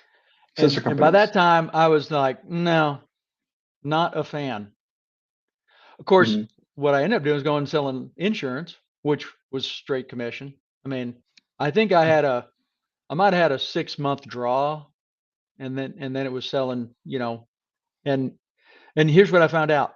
When you're 28 years old, you're selling to people that are 5 years younger than you or 5 years older than you, and 33-year-olds are bulletproof. Yeah, they don't need life insurance. They don't need life insurance. They're not thinking, they don't have responsibility. I mean, it's like that was a tough world. And Hmm. and you know, I'd sort of now developed the mindset of, listen, don't keep doing it because it feels good when you stop. Ooh, yes. That is, write that down. If you're listening, write that down. So Don't feel. It's a guy that hits his head in the head with a hammer, right? Why are you yeah, doing that? Because it feels good when I stop. Oh God, brilliant, brilliant. don't do that. Um, so I tried my hand at a couple of things. I bounced around a little bit. I think I told you that, I'd gotten to a point where I kind of didn't like the guy that I was. I was living Yeah, in, I moved back to Baton Rouge from Florida. Baton Rouge was my college town. Now I'm 29 and still acting like a college kid. Like I got to break this. Like, Southwestern company sort of extends your life as a college student. yes, And if you do it for 11 summers, that's a really long college mindset. yeah, And I'm not knocking the guys that make the transition to sales manager. That's completely different, in my estimation. But when you try to make the transition and you don't make the transition, really all you did was extend your college life. And um, I've got a brother that's up here in the Dallas area. He'd been going to seminary. I came up and visited his family because they were doing a baby dedication, and this is the brother that was 6 years older than me that had sold books for one summer and quit because he got bit by a three-legged dog on the 4th of July and said, "That's it, I'm done." And he went home. Um, but I'm sitting in his house, and jeez. I know it's true. He got bit by a three-legged dog on the 4th of July and That's said, a "That's song. it." He sold one summer too many because he got bit by a three-legged dog On the 4th of on July. the 4th of Yeah, it July. was time to claim his independence from the book field. Yeah. He said bye He said bye. Anyway, with all five fingers. but yeah, that's right. Sitting there, watching his little family, Andres, really triggered Mm, for me some soul searching, sort of a flashback to, don't be afraid to go find a wife. Just because your mom and dad had some struggles 8 years ago doesn't mean that you're going to have those same issues. Like, this is yeah, the picture that I needed to see to go, time to go grow up. And so I decided I wanted to be close to that brother.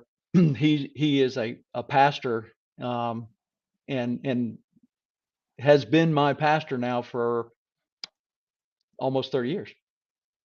that's so cool. Yeah. And so, it was Cool. time to grow up. It's time to make some changes. I went to work for a company that I found through the Southwestern recruiting, but they did pay a base salary plus commission.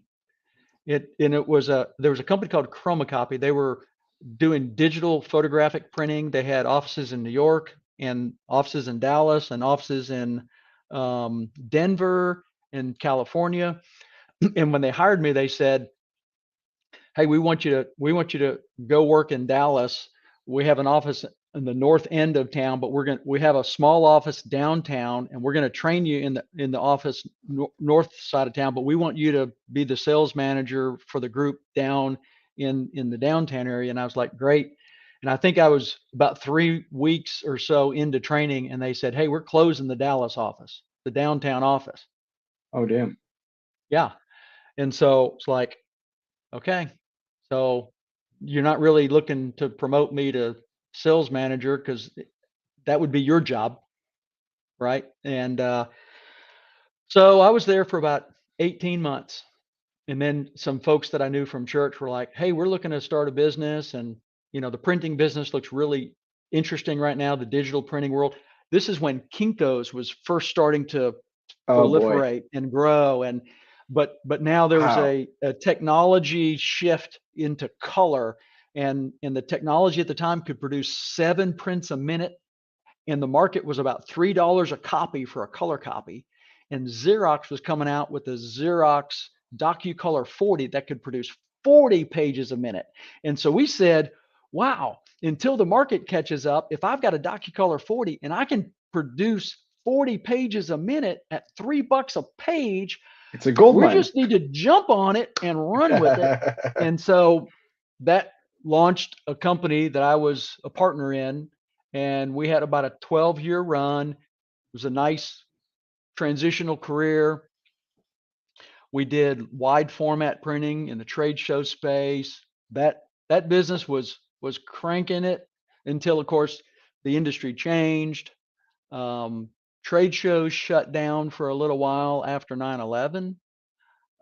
They took a little while to recover. We made some transitions to selling digital printing through the web for corporate entities. So one of my clients was CC's Pizza. You got a CC's in Oh your yeah. world?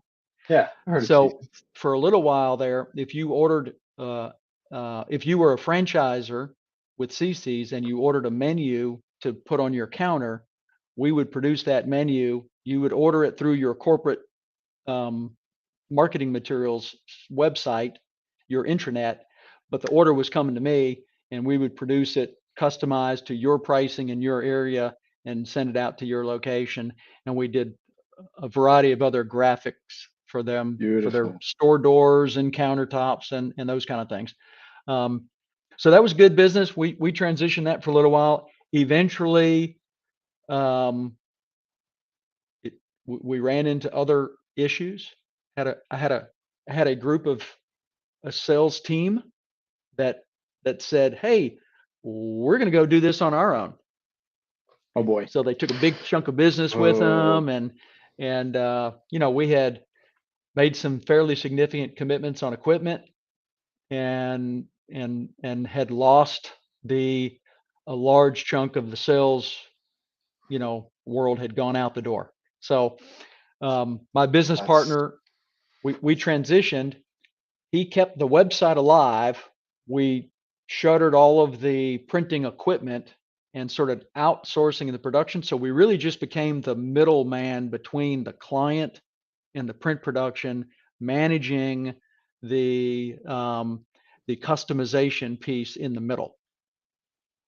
But it wasn't enough revenue to sustain, the business. right.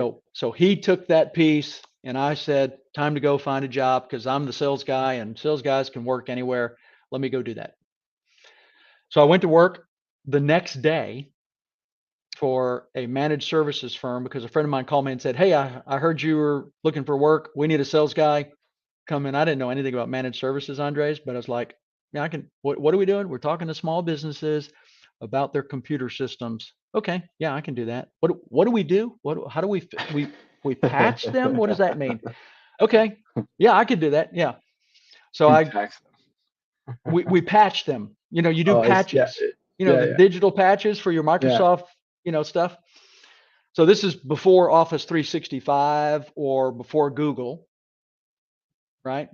yeah. Before Google Docs were a thing. Wow. So I did that. I didn't know I didn't negotiate my program very well. So I took, sort of a cut in base salary, was earning a lot of commission.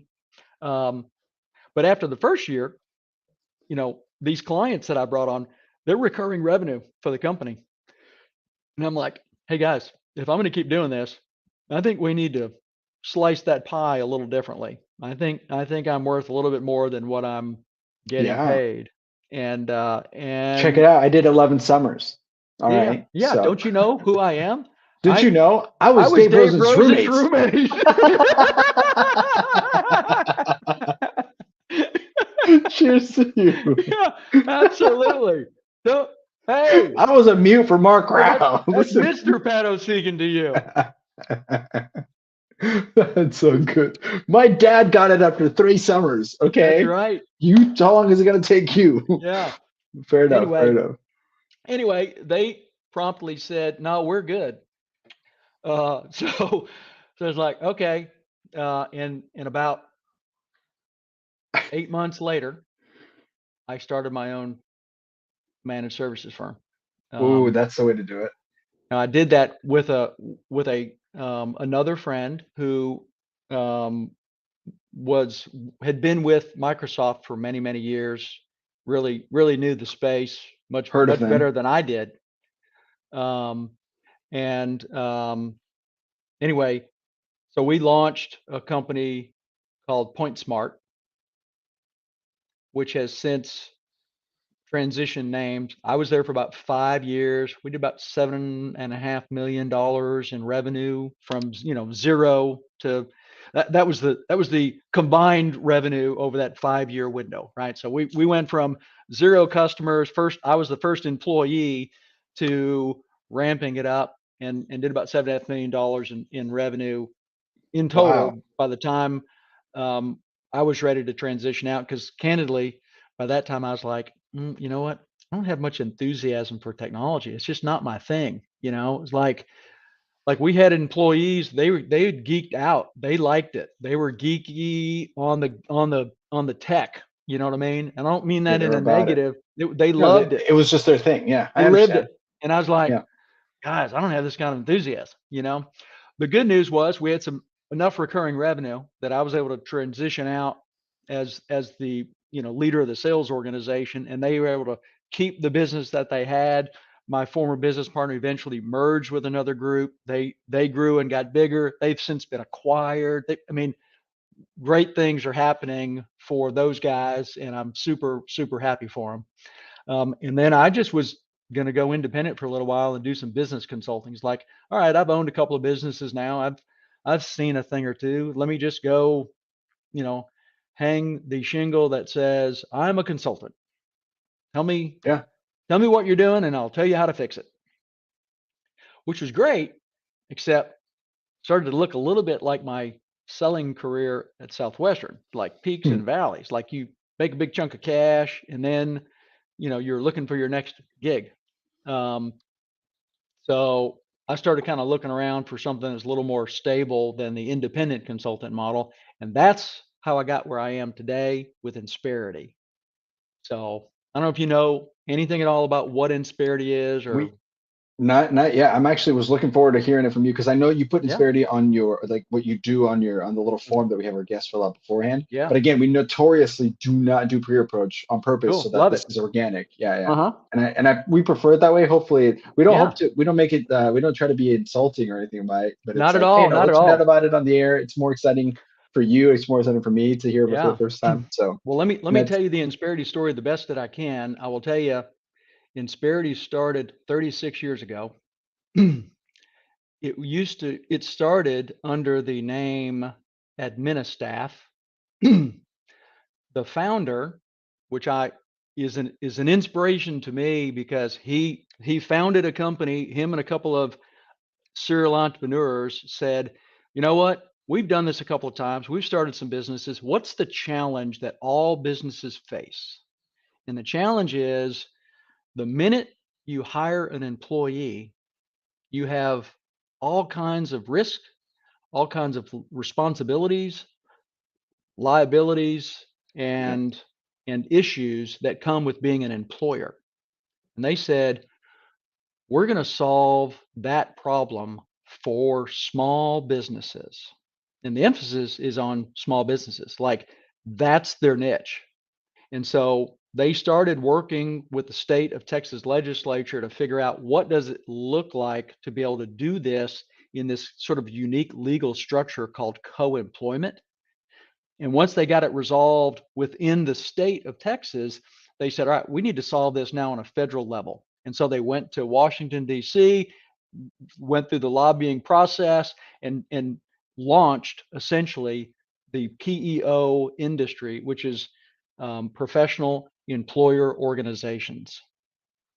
And to this day, that founder, Paul Servati, who wrote a book called Take Care of Your People, he's still the board of directors for a publicly traded company that's in the $4.5 billion range, right? So it's really unique for somebody Wow. to be a small business guy that starts a small business and then grows that small business to publicly traded, and then continues to be the tip of the spear for that larger organization. And I think it's a credit to Paul, because from the day one he knew what they were going to do and who they were going to serve, and he's been true to that ever since. And so the things that they have implemented to be who they are, who Insperity is today, are the same tried and true, strategies that they apply to help small businesses, run better, grow faster, and be more profitable. That's nuts. I need to put you in touch with my mother, actually, just so you know why. She has helped start 382 small businesses in Nebraska in the last 4 years. 382? Yeah, something like that. Like, so she works for the University of Nebraska in Lincoln, Oh yeah, yeah, and her particular job is outreach coordinator for the Hispanic community. So yeah. in Nebraska, there's a ton of people who are immigrants who are, of legal status, and they've been working on like really hard jobs since they first moved here. And then Yeah. a lot of them are realizing, hell, we're in the freaking capitalism capital of the world, right? Like this is the Yep. place where the small Go start a business. entrepreneur is. Yeah. And so some of them own restaurants, some of them own like retail stores, some of them do like, Yeah. shit, they're transporting cars. I mean, you name it, she's helped Yeah. them all. Awesome. But that's something that I know they struggle with, because she often calls me and goes, hey, like even just last week she called me, she's like, hey, what are some things that you're doing for your company? This is an LLC, so I have this is Yeah. technically a small business as well. And she Absolutely. goes, what are some things that you're doing that you think are good for like blah blah blah, and employees, and a lot of focus on the employees and keep them, especially after COVID, with you heard Yeah. of this flu that happened right last I couple of heard years. something about it.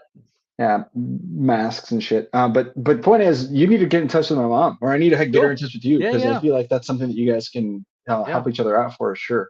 I mean, I'm Absolutely. telling you, 300. I think it's 382. That's so I think awesome. I think like over COVID, it was like it was crazy. She's like a big deal, but not. She's the type of person that doesn't make it a big deal. She's a big Love deal. it. Like she'll call me and go, "Oh yeah, I just had lunch with the dean of the university or something." I'm Yeah, like, yeah, yeah. "What?" Like, Yeah. That's okay, awesome. so yeah, I need to put you in touch with her. And actually, this is great, because any alumni listening, there's a ton of alumni who are small business owners who probably need to get a hold of you to For sure. kind of get involved with you and kind of get some of those. Yeah. So who's the ideal like, if I give me your ideal person that needs to reach you, like why would I need to get a hold of you? Yeah. What problem do I solve? I mean, I get the co-employment Sure. aspect, So, but specifically, what does that mean in layman's terms, I guess, well, for the dummies? the good news from Insperity perspective, any small business owner um, has a reason to at least take a look and start a conversation. Because one of the things that you'll find with folks like me with Insperity is the last thing we're going to do is waste somebody's time, because we're wasting our time. So we're really good about looking at a business and figuring out, hey, this makes sense. But if you think about it in terms of problems that a small business owner is trying to solve today, it's retention. Like, Mhm. how do I keep the people I got? Because the workforce is transitioning, mind shift is happening. People are talking about the great recession, or, the great resignation. What does that look like? How do I attract, retain, train, develop, incentivize my people? And Insperity's model is designed to facilitate all of those things, but the business owner retains direction and control. It's their vision, it's their mission, it's it's their people. Like, your people are always your people, but for a limited number of functions, they are simultaneously Insperity people. Um, the best businesses where the model fits the best are primarily white collar, where the competition for the talent is really high. Okay. The expectation for benefit packages that are related to the employment are generous in nature. The businesses that are successful without Insperity only get more successful with Insperity because we free owners up to focus on the things that bring value to the organization, and we take on administrative task responsibility. We're in there with you, because if there's something that's related to an employee that puts your organization at risk from a ERISA or FSLA issue, we are equally on the hook. So we're going to make sure that it's done right. We're not just advising in those cases. We're carrying In the the burden. trenches. Yeah, We're in the trenches. We're transitioning it as much as we can legally. We're transitioning burden to us. So there's like a risk aversion, even from a standpoint of a small business employer, where you're like, hey, I mean, not that you're taking the full blunt of the force, but it's almost like a partner to have when either shit hits the fan, or or on the other side, when there's advantages to be taken by offering a more competitive package. Yep. To your recruits or to your potential hires. Yeah, well, I mean, one of the things that is kind of unique in our world is, and this is just as an example. I wouldn't, I don't want people to sort of pigeonhole. Oh, Insperity is a benefits play, but it's a good example because in the case of Insperity, we are like the third largest private group health plan with one carrier. So it's one policy. And so these small businesses with 25 employees that have 15 people participating on the benefit plan, well, their risk profile is based on those 15 people. One or two issues could have a huge impact on them.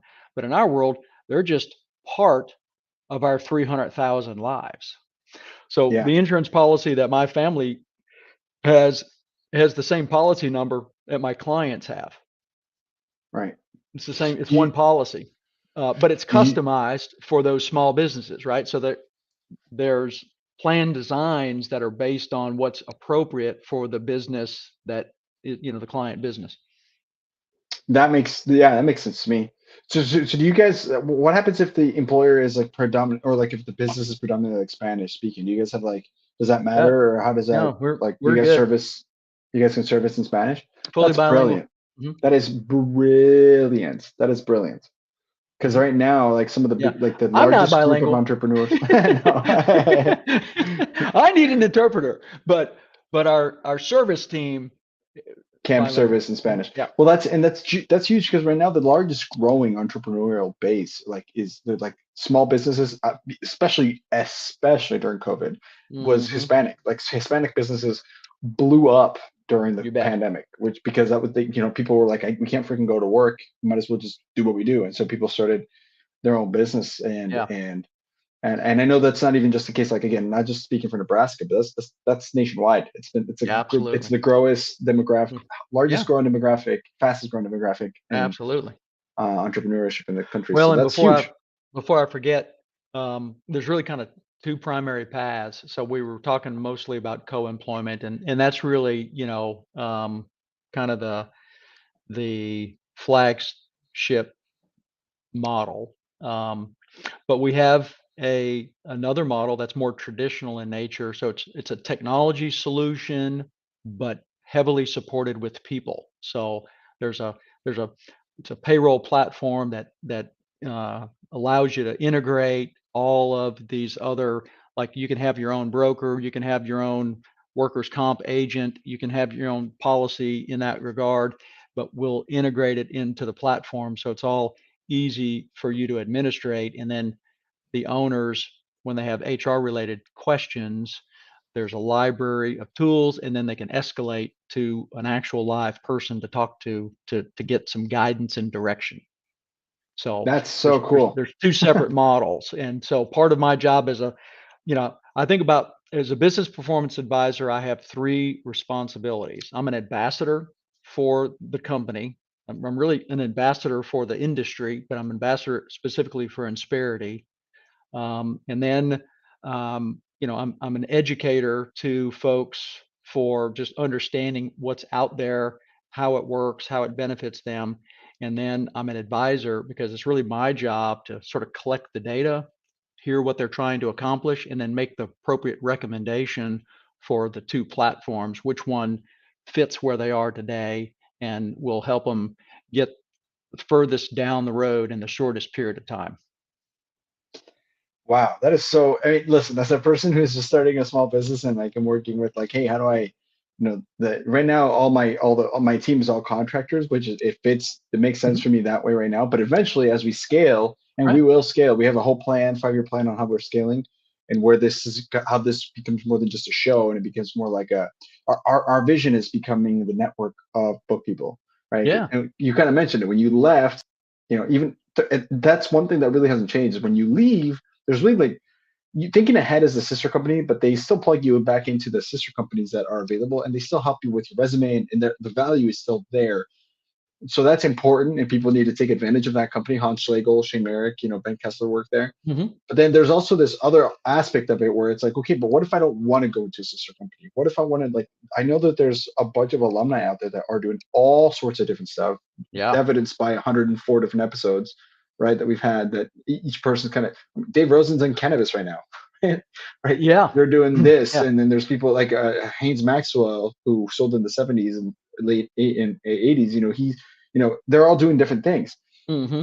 And so we want to become that network. And so that can't just be a show. That becomes a company, a networking company, essentially is what it becomes. And so I can see the value of something like this when I'm like, holy cow, now I actually need to hire an employee. This isn't the job for a contractor. And I can see where the value that you're bringing to the table is like, well, that'd be a no-brainer. You have to use that for a small business because otherwise the scaling becomes a lot more difficult because the liability is so high. Absolutely. Versus like what I'm able to take on as an employer, right? So it's genius. It's genius. Wow, that's so cool. Well, again, it's not my genius. I just figured out how to pull up next to the people who've solved a problem, and like Dave Rosen, I'm just rooming with Dave Rosen again. Hey, somebody knows what they're doing. I'm just gonna pull my ship alongside and put a hook on and I'm just following this thing's been cruising long before I showed up. It's fortunate to have gotten some experience as a business owner to be able to appreciate the value proposition. I'll tell you, it's not for everybody. I mean, and there are plenty of successful businesses out there that are going to be successful and never leverage an Insperity, and that's great. There are about 1,000 companies now, even though Insperity was one of the very first in this space. There are about 1,000 companies out there now that call themselves PEOs. But I would say, when I was looking at it and making a decision, it's like, okay, I get to start fresh. I'm not going to go with a second fiddle. I'm going to go with an industry leader. And from what I could tell, going in and now almost 3 years in, Insperity has put themselves at a category of 1. That's cool. Our proposition is not we do what Insperity does, only cheaper. But there are companies out there that's their value proposition.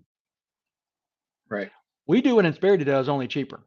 Well, what's the old saying? Yeah. You get what you pay for. Yeah. You get what you pay for. We try to do what Insperity does. And again, there are lots of different ways to do it. And so I'm not going to name names or say there's anything wrong with other approaches, but Insperity is, depth and breadth of service and level of care. We want to be the best at that. And so, that's my Insperity story in a nutshell. Wow. Okay. So before we get into the ponytails, let me ask you this. How can people get a hold of you? Say I'm listening in, I'm a small business owner and I'm a book guy or book gal, because there's just as many badass people who, sold books. LinkedIn. LinkedIn. I live in LinkedIn. If you reach out to me on LinkedIn, I will absolutely accept. And I'm easy to find. Pat Osigian. There's only one of those. There's only one of them. Okay, so y'all go to PAT There are actually two, but my Osigian. son's not on LinkedIn yet. I love it. Pat Jr. is that on there? That's so right. Pat, that's Osigian. The I is silent. Or as you said, Good you're enough. Armenian. Yeah. If you're Armenian, it's Pat Osigian. If you're not Armenian, it's Pat Osigian. Pat Osigian. So PAT Osigian. And listen, a lot of book people live on LinkedIn, so this is going to be pretty simple to find you there. Sure. Insperity is the name of the company. That's INSPERITY. And you got to make sure you guys reach out to Pat if you're a small business owner, which there's a lot of book people that way. So I'm sure that's a cool market to try to get a hold of is our audience. And so absolutely, guys, make sure you guys reach out. We'll also put we'll put Pat's name obviously on the description of the episode, and then we can put the link to his LinkedIn on the description of the episode as well, so that way you guys can find him as easily as possible, for sure. So now yeah, that's such a cool story. I appreciate you going through that. It's cool to hear like that you went through several opportunities and several different things to get to where you are now, because that's also important to hear. If you're someone that's coming out, like there's probably people listening to this at some point that are probably in the transition out of Southwestern that need to know, hey, there's more to life than this, and it doesn't seem like it maybe as soon as you leave, but it happens. And so on that note, I'm going to do one more shout out to one of our partners, and then we can get into the ponytails. And I want to make sure I bring up EnLight.Energy. Speaking of a person who really took advantage, he was a DSM, kicked some ass. Julio Hernandez. He sold in the early 2000s. Colombian dude, kind of like myself. What? But I've worked for EnLight. I work with EnLight even still today in a very part-time way. But these guys are a solar company, and they are still in the door-to-door style, but they're really flexible, and they're able to sell it in pretty much any state. So if you guys want to get into this business now, Pat, I don't know if you know this, but the solar industry is blowing up, and in a very big way. It's the future for sure. I mean, it's just looking at the numbers while I was working there and just really looking at it. So if you guys are out there, you heard about the real estate opportunity, you heard about the Cardinal senior benefits opportunity. We still have those available, but maybe those weren't really tickling your fancy. They weren't really your vibe. Maybe solar is more the way you want to go, especially knowing that the futurist market is wide open for that. Reach out to us. We'll get you in touch with Julio. Fantastic opportunity. More than anything, besides the obvious crazy amount of money that you can make, working with a group of cool people, obviously it's great. And working for a guy that really knows how to lead and knows how to help you grow. I can't beat that. So Julio Hernandez is the way to go for that. EnLight.Energy. We'll get you guys in an interview with them. We've actually had a couple people who've already gotten hired to EnLight because of the show, so that's super exciting. But yeah, now it's time for some ponytails with Mr. Pat Osigian, and then we can call this one number 104. So take your time. Mic is yours. You can have as much as you want, but I'm excited for these fun stories. These are some of your favorite stories from the book field. Floor is yours, my man. Go ahead. Awesome. Well, I guess some of these will be stories from the book field. Some of these are really lessons from the book field. Yeah. And I mentioned earlier in the show, Andres, it seems like every day you see something or hear something that comes up in the sales world, and you're like, oh yeah, I learned that. Summer 4. Yeah, summer 2, summer 4. Never save the sale. When you're managing, never save the sale. I see it all the time where a manager or an experienced salesperson who's, co-selling, and it's the rookie's turn to see what he knows and what he can do. And, if the second you step in to save the sale, you've undermined so much that you were trying to accomplish in helping that person learn, and just own the outcome. Let them own the outcome. Like, they're going to be so much more teachable if they don't close the deal on their own than if you close the deal for them.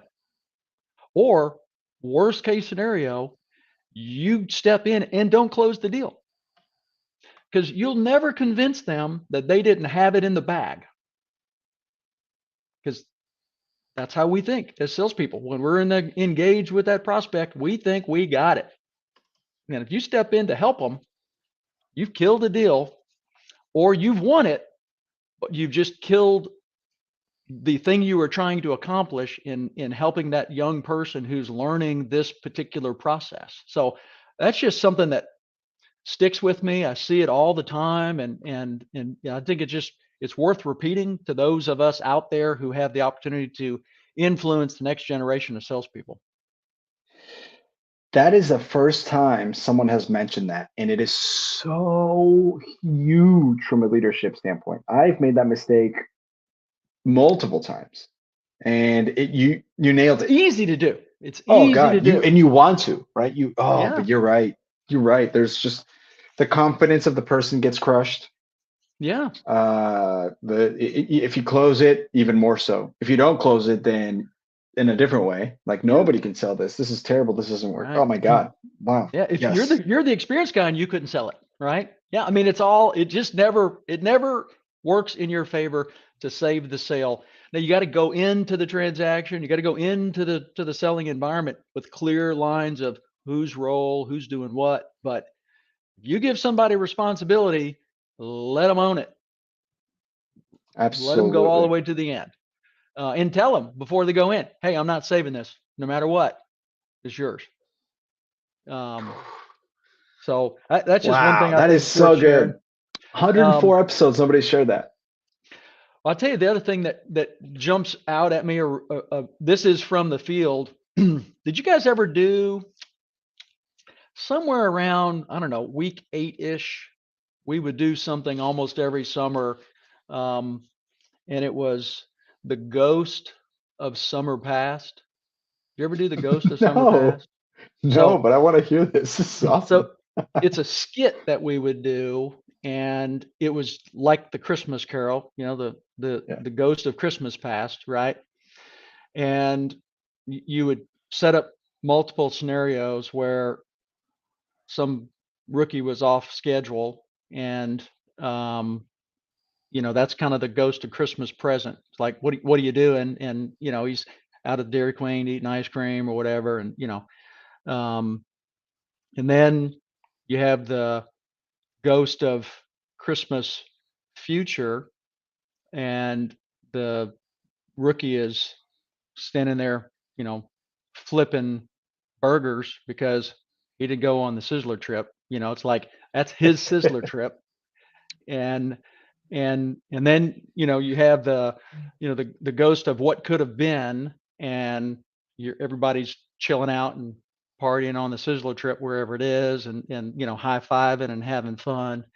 I just had this vivid memory of those of working with the student managers and putting that little skit together every summer, and just when you get to the end, you get into this mantra of never go back to the headquarters.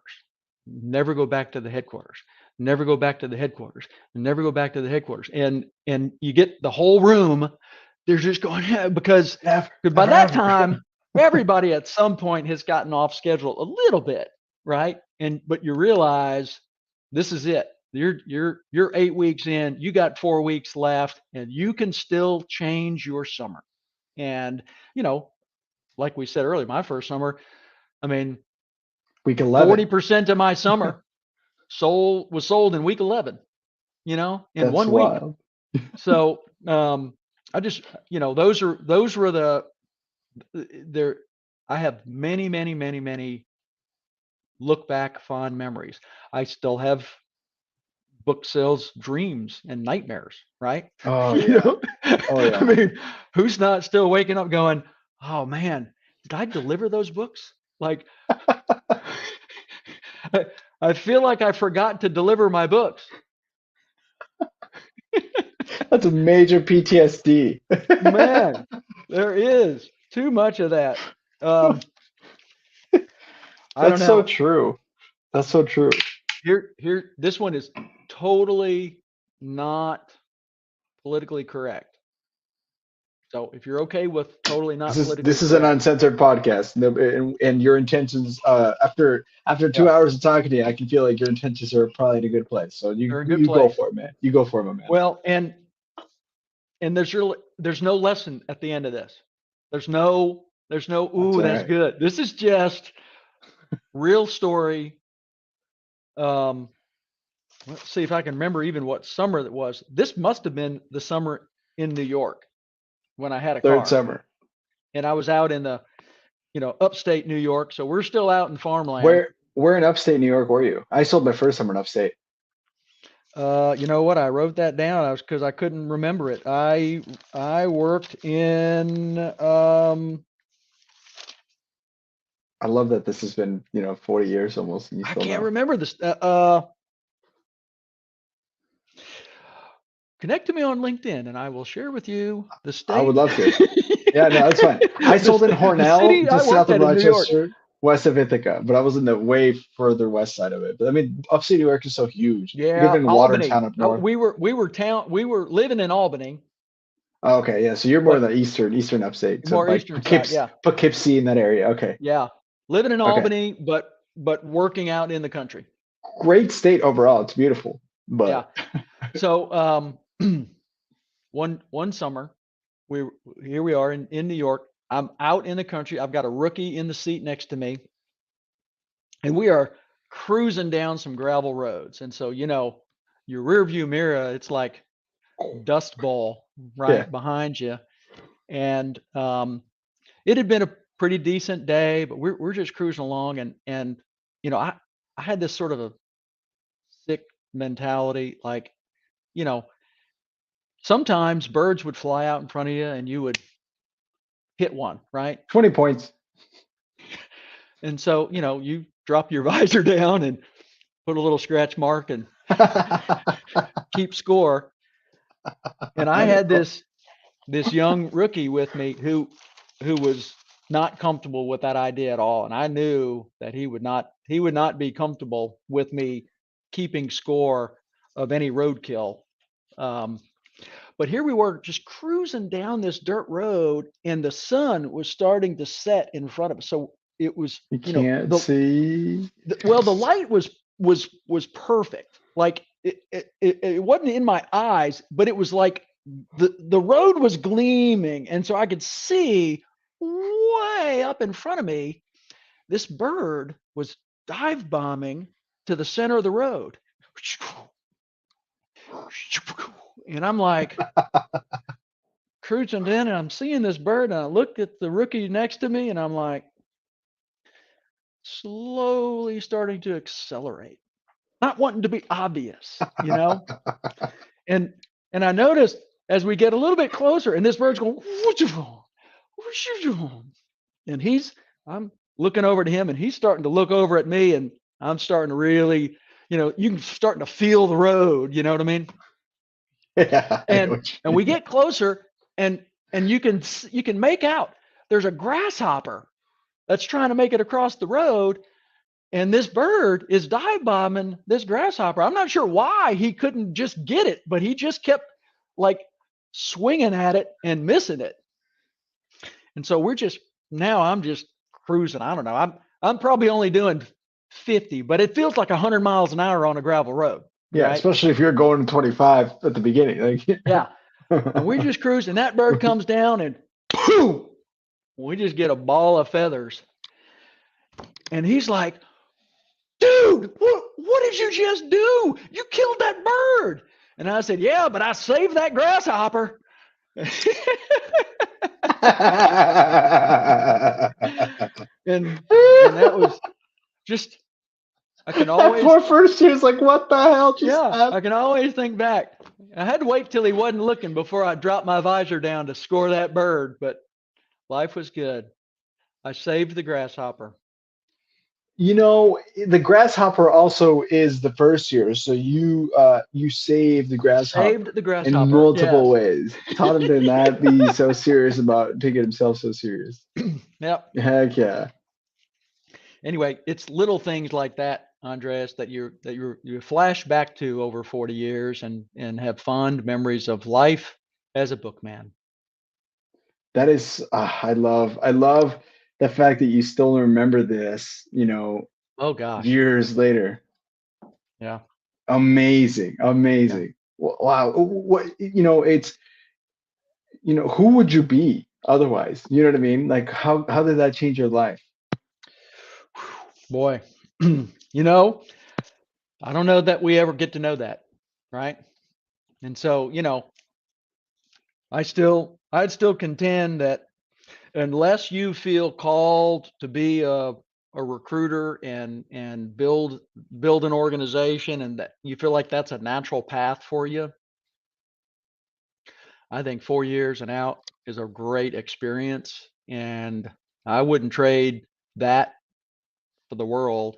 But I often ask, huh, how, what would I look like today? What would my career path be today if I had spent, those 6 or 8 extra years sort of building a career base, to build Yeah, upon, rather than feeling like at nearly 30, I'm just getting out of college I totally. I mean, from a career path. You know what I mean? uh, yeah. I mean, yes. It took me 7.5 years to graduate college. So Hmm. your career. I mean, I didn't do 11 summers, but I get. Yeah. The places that you were at certain periods in your life, I totally understand.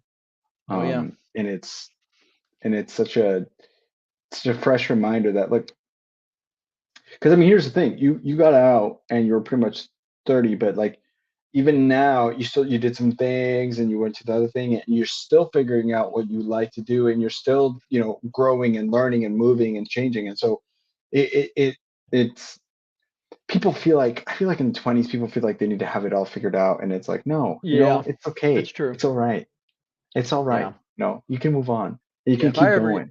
hopefully, I'll get it figured out before I retire. But I'm even not sure I know what retirement looks like. I mean, the work that I do today, I could see myself doing it into my 70s because it's having a conversation with a business owner about how to help their businesses be more successful. Like, okay, I can have that conversation all day long. Heck yeah. That's a cool conversation. That's such a fun, because it's new and you can feel the excitement in the person's entrepreneurial Yeah. spirit still, and it's so fun. That's really Yeah. cool. Wow. Well, damn, this is so much fun. I'm happy that we got to meet. First of all, I'm very thankful that you were on the show, It's a and pleasure. Been a you know pleasure.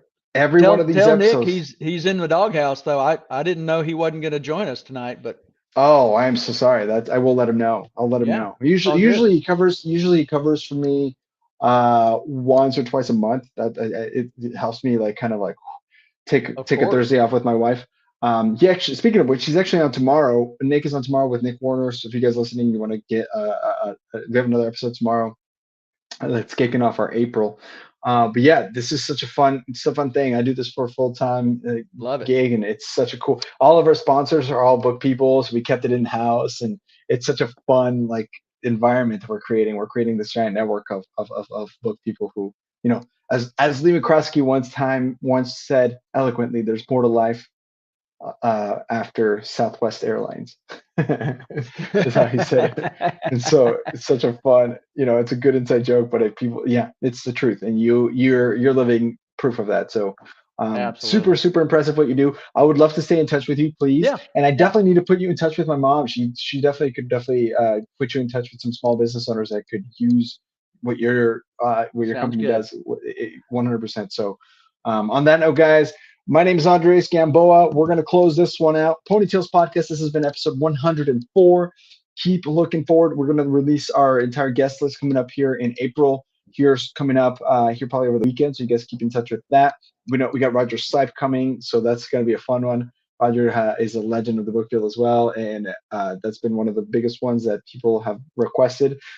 Also, keep in mind, April 9th is the party in Gainesville. We're launching our beer, and then we're going to have the Lee McCroskey launch party at his house as well in Nashville. So keep in touch for more details on that. Other than that, we'll see you later. Pat, thank you so much. It's been a pleasure, my man. My pleasure, Andres. Peace out. You